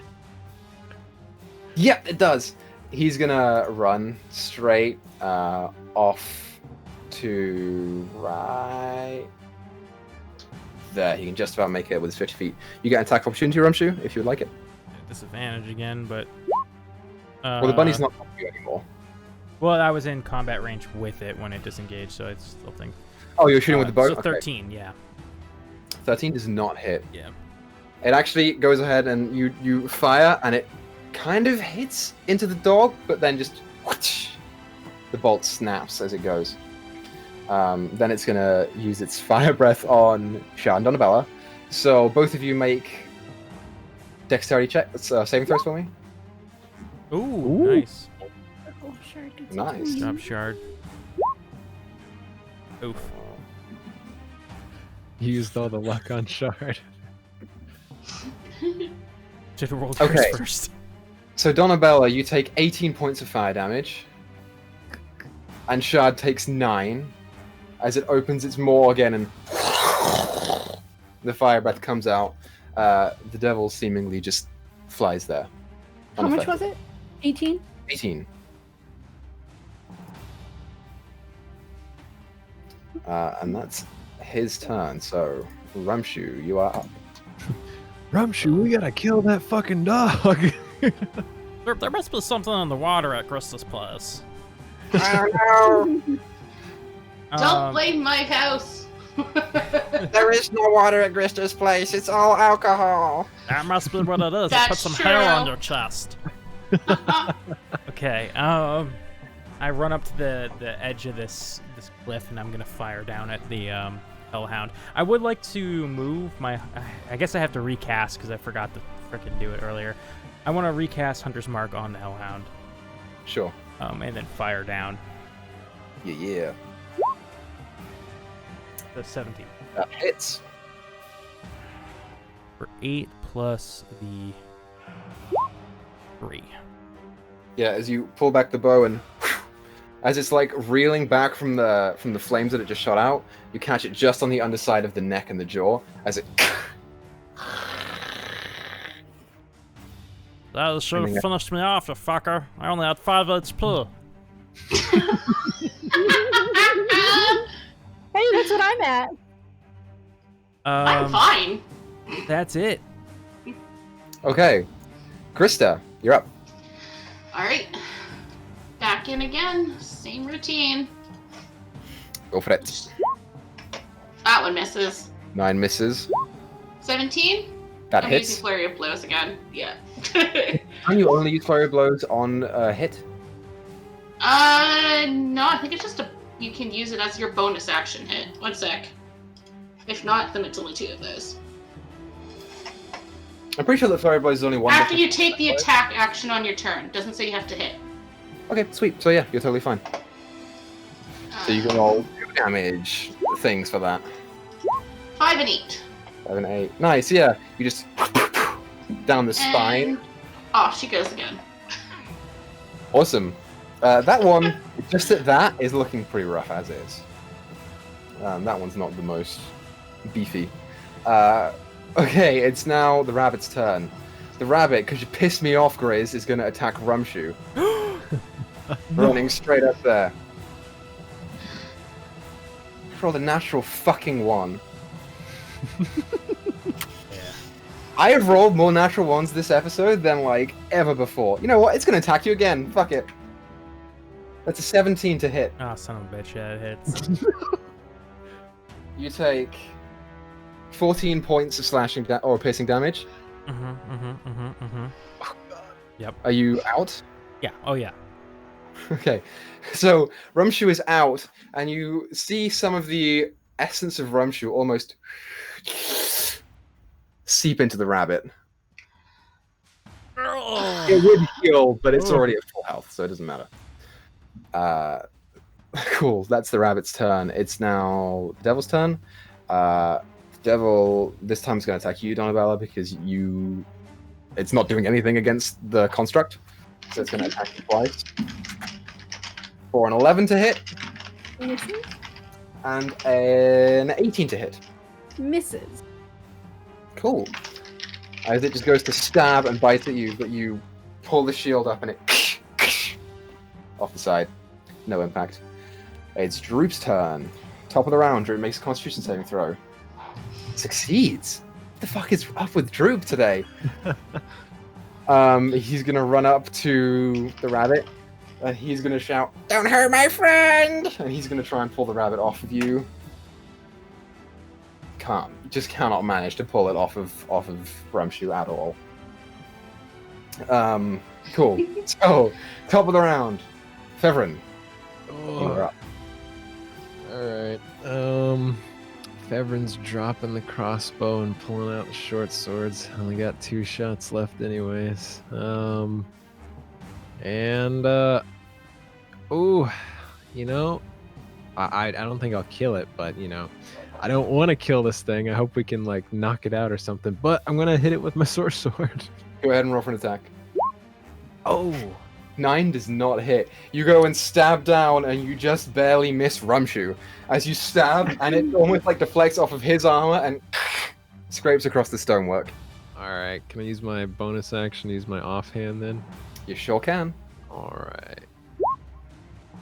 11 does not hit. Oh, That, Go ahead and try and stab down. The little rabbit paws come up and block your hand. I don't know.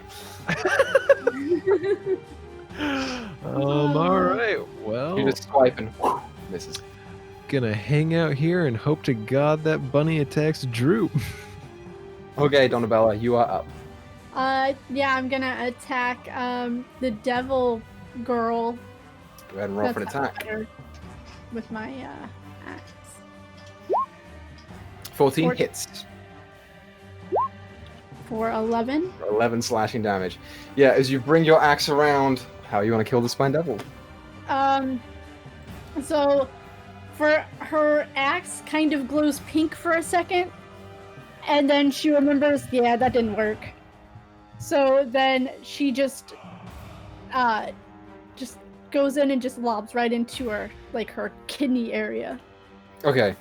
As the axe glows and you're like, never mind.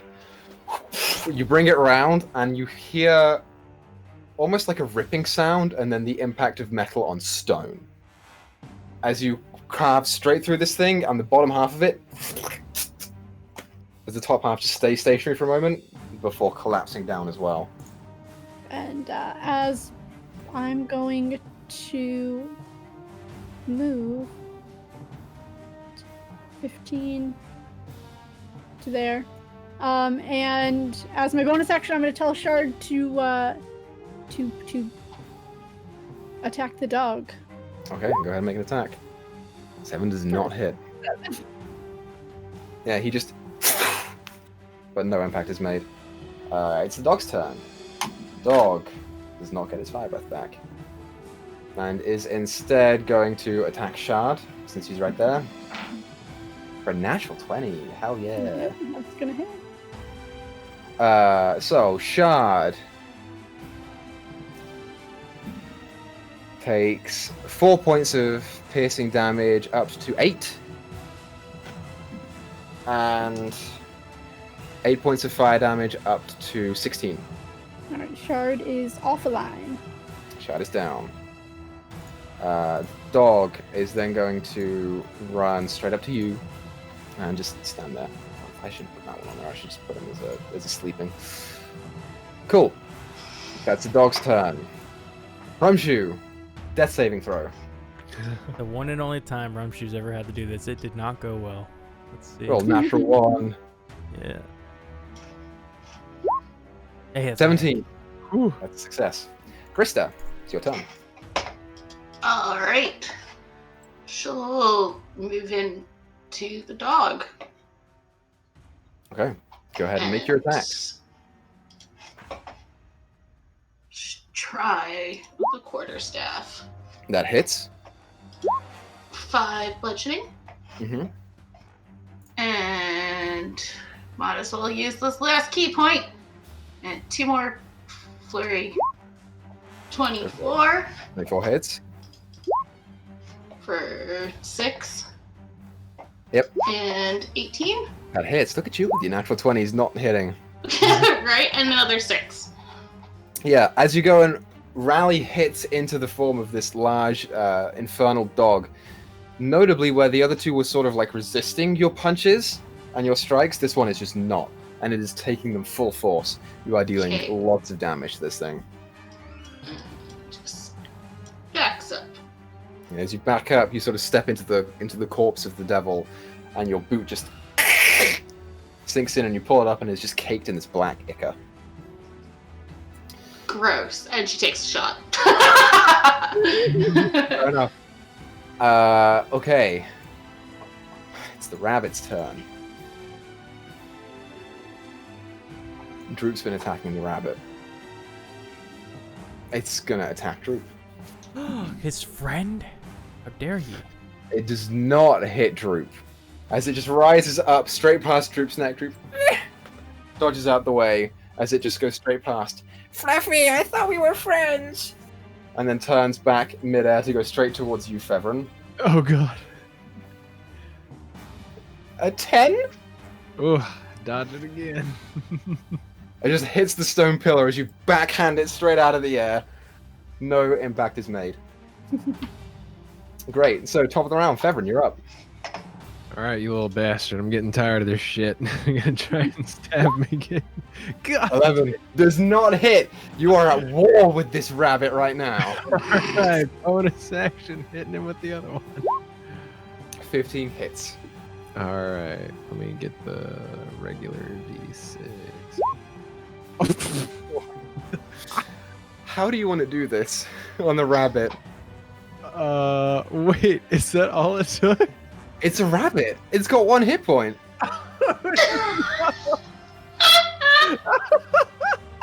Well, Don't kill it. Yeah. Knock it out. I just skewer it on the end of my sword. Oh my god. Great. This is why Fevrin should not have.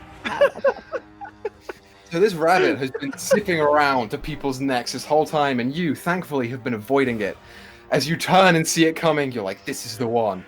You backhand it out of the air, and it just hits the stonework next to you. As you go and swing and it just barely dodges out the way, you're like, not this time. Pull the dagger around and just strike straight through it as it carves straight in between the eyes and splits the head, going straight into the back of the neck. You hear Droop scream in protest as you now have a rabbit skewer. Oh, well, I'm gonna attack rabbit the tonight, demon folks. dog Attack the demon with dog. my axe. it's nature. 21 That hits.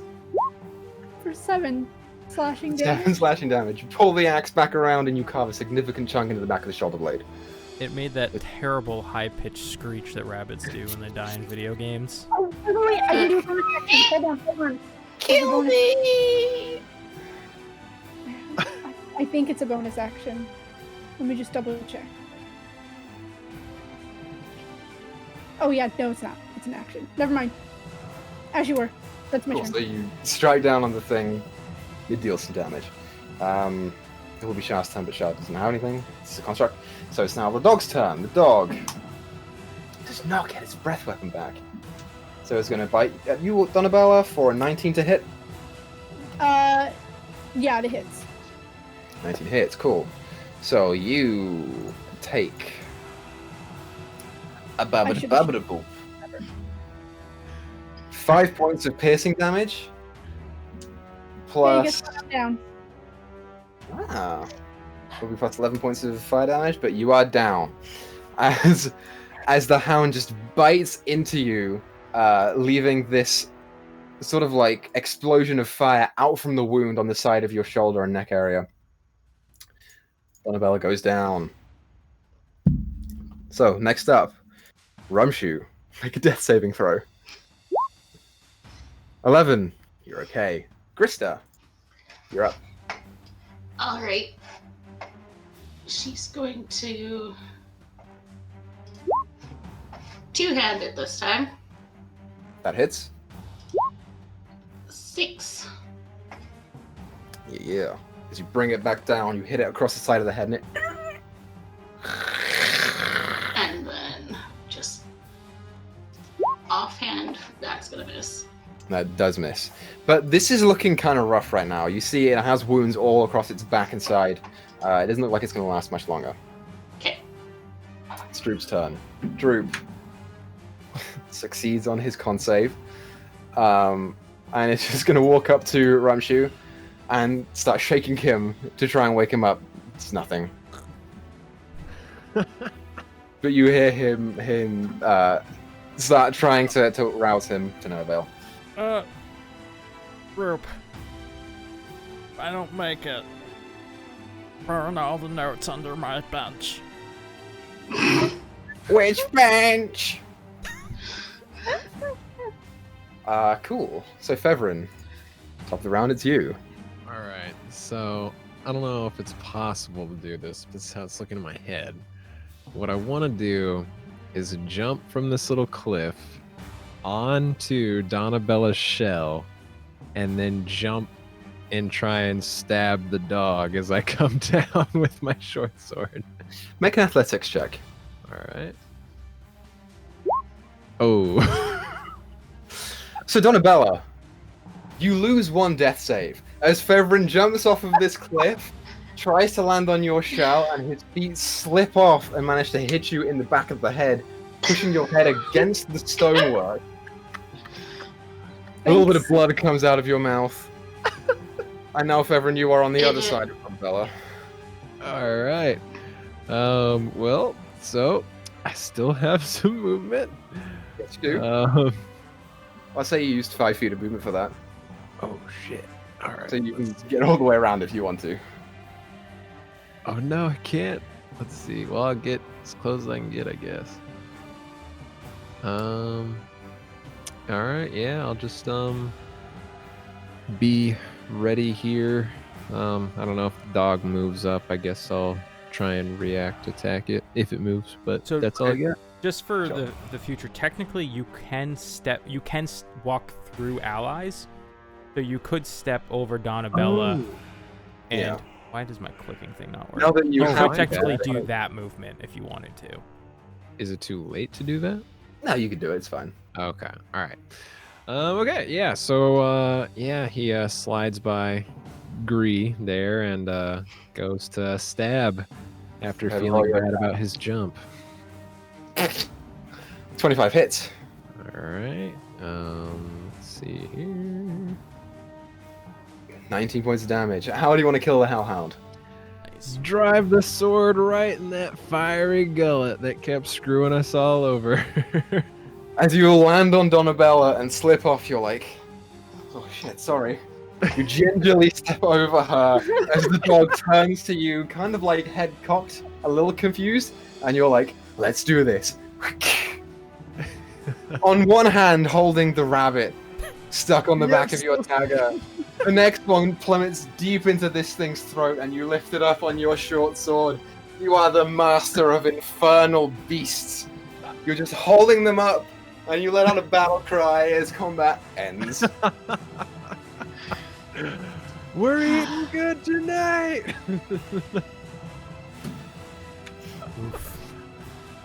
At least those of you still alive. So, does anyone have any healing potions that they can give to people? No. No. Okay, so Our healer was Donabella- Tarvalar, so Yeah, Donabella- healer was Starvalar. So Donabella and Rumshu. Rumshu roll death save, and then Donabella, you do one.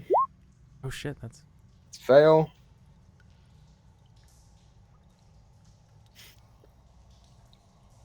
And then I guess Rumshu, you can do another one. See if you succeed. a.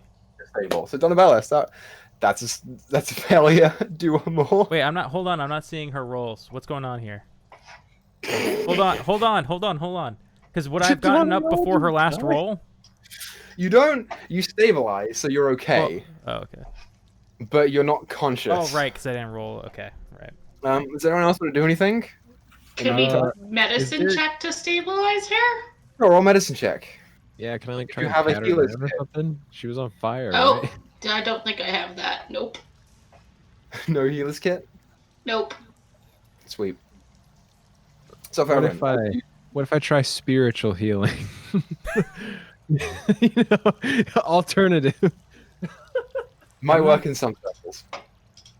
Why are the rolls As not coming through as me? you hold the hound up and on the one sword, you feel the weight of it start to lessen as it fades into this black ichor, much like everything else except for the rabbit. I'll try and rub some of the black ichor on Donabella, see if it does anything.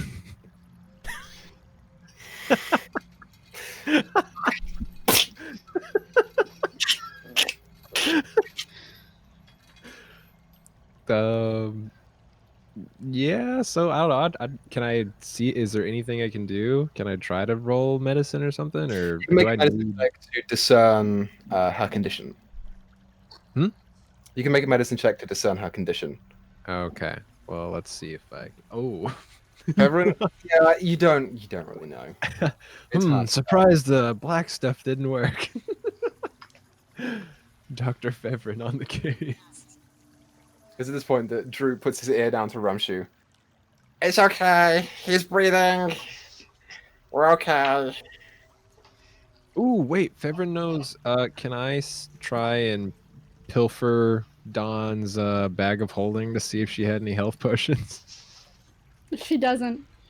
Oh, Sure. You spend a time pulling stuff out, but no health potion comes.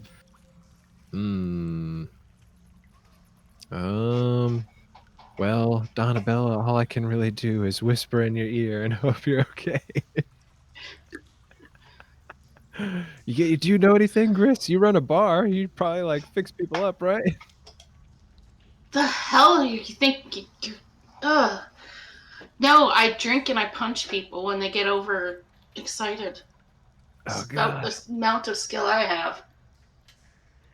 Get up, Dawn. We believe in you. Don't go into the light. Nothing happens. How long am Do we I just out want for? to drag them back to town? Roll d4. Hmm? Roll d4, Rumshu. You're out for 3 hours.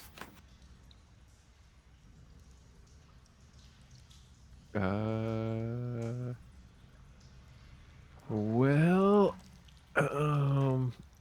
maybe, yeah, I don't know. I guess I can start trying to drag her, but Jesus, what does she weigh? Like 1,000 pounds or something? She's not that fat. I don't know how big the Talking math, though. let's see here.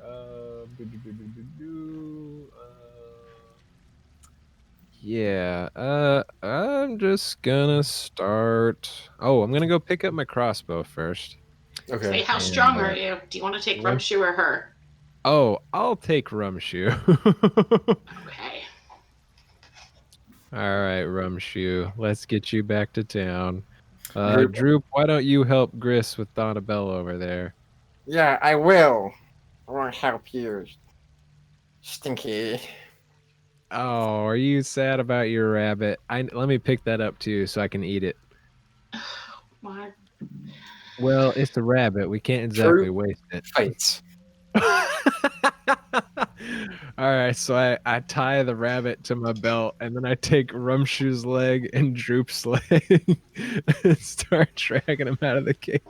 Okay, so for the purposes of brevity here, you guys start dragging Rumshoe and Droop and Grista with Donabella out, and then you, I assume, go back for Shard and start making your way back to town. When you hit into town, you know, there is not really any knowledge of what you guys have done, Ooh. but I'll say you can talk to people if you want to about it. Yes, we need to get to the alchemist lady. She's at the edge of town. She's got potions and shit. She can probably help out Donabella. Oh, if she's not dead, she's gonna wake up in a few hours anyway. Oh, that's true, I guess. And you're the one carrying her, so I guess it's up to you. But maybe we should talk to Sildar too. He's usually kind of the go-to guy to let know that bad stuff has been taken care of. I suppose I'm gonna go open up the bar, Okay. and you can have fun with your unconscious adventuring group. You know, well, thank you, Grizz. Thanks again for translating my book. A vampire burned it. Well, not the book, but the note you made. So I might need you to translate it again, but that's for another time. All right. So I guess I'll like stack Rumshoe and Droop on top of Donabella and then start trying to drag Donabella. She'll help you bring them to like either the sleeping giant or whatever inn you're at. Yeah, But you get to go deal with Shard. it takes a while, even with the two of you. But as you come back, you do see walking around town a very tall furbolg man with a purple worm on his back. He sort of flags you down. Tarvalar! Help Ooh. Donabella and Rumshoe! Hey there, Fevrin. What happened here? They got messed up, Tarvalar. It doesn't look good. They got like we fought like a hellhound and some weird like tentacle And a killer demon thing. bunny.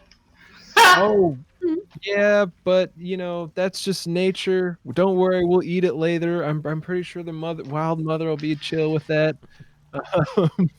But right now, Rumshoe and Donabella need your help, pal. I should not have left you alone with them. And Tavalar will cast Cure Wounds on Rumshoe and Droop and Donabella. Rumshoe, you awaken to see Droop staring awake next to you. God. Oh, I'm okay. Ooh, You didn't burn my notes, did you, Droop? My head hurts. Donabella. Donabella is not moving. Wake up, Donabella. Donabella, get up! You shall get up. What? Come What on. do we do? Come on, Donabella. It's You not can- time for turtle soup yet. It's too soon. God damn it, Rumshoe! I knew you'd all die, but I didn't think it would be this quick. Show up. Who's gonna give me shit if Donabella ain't here?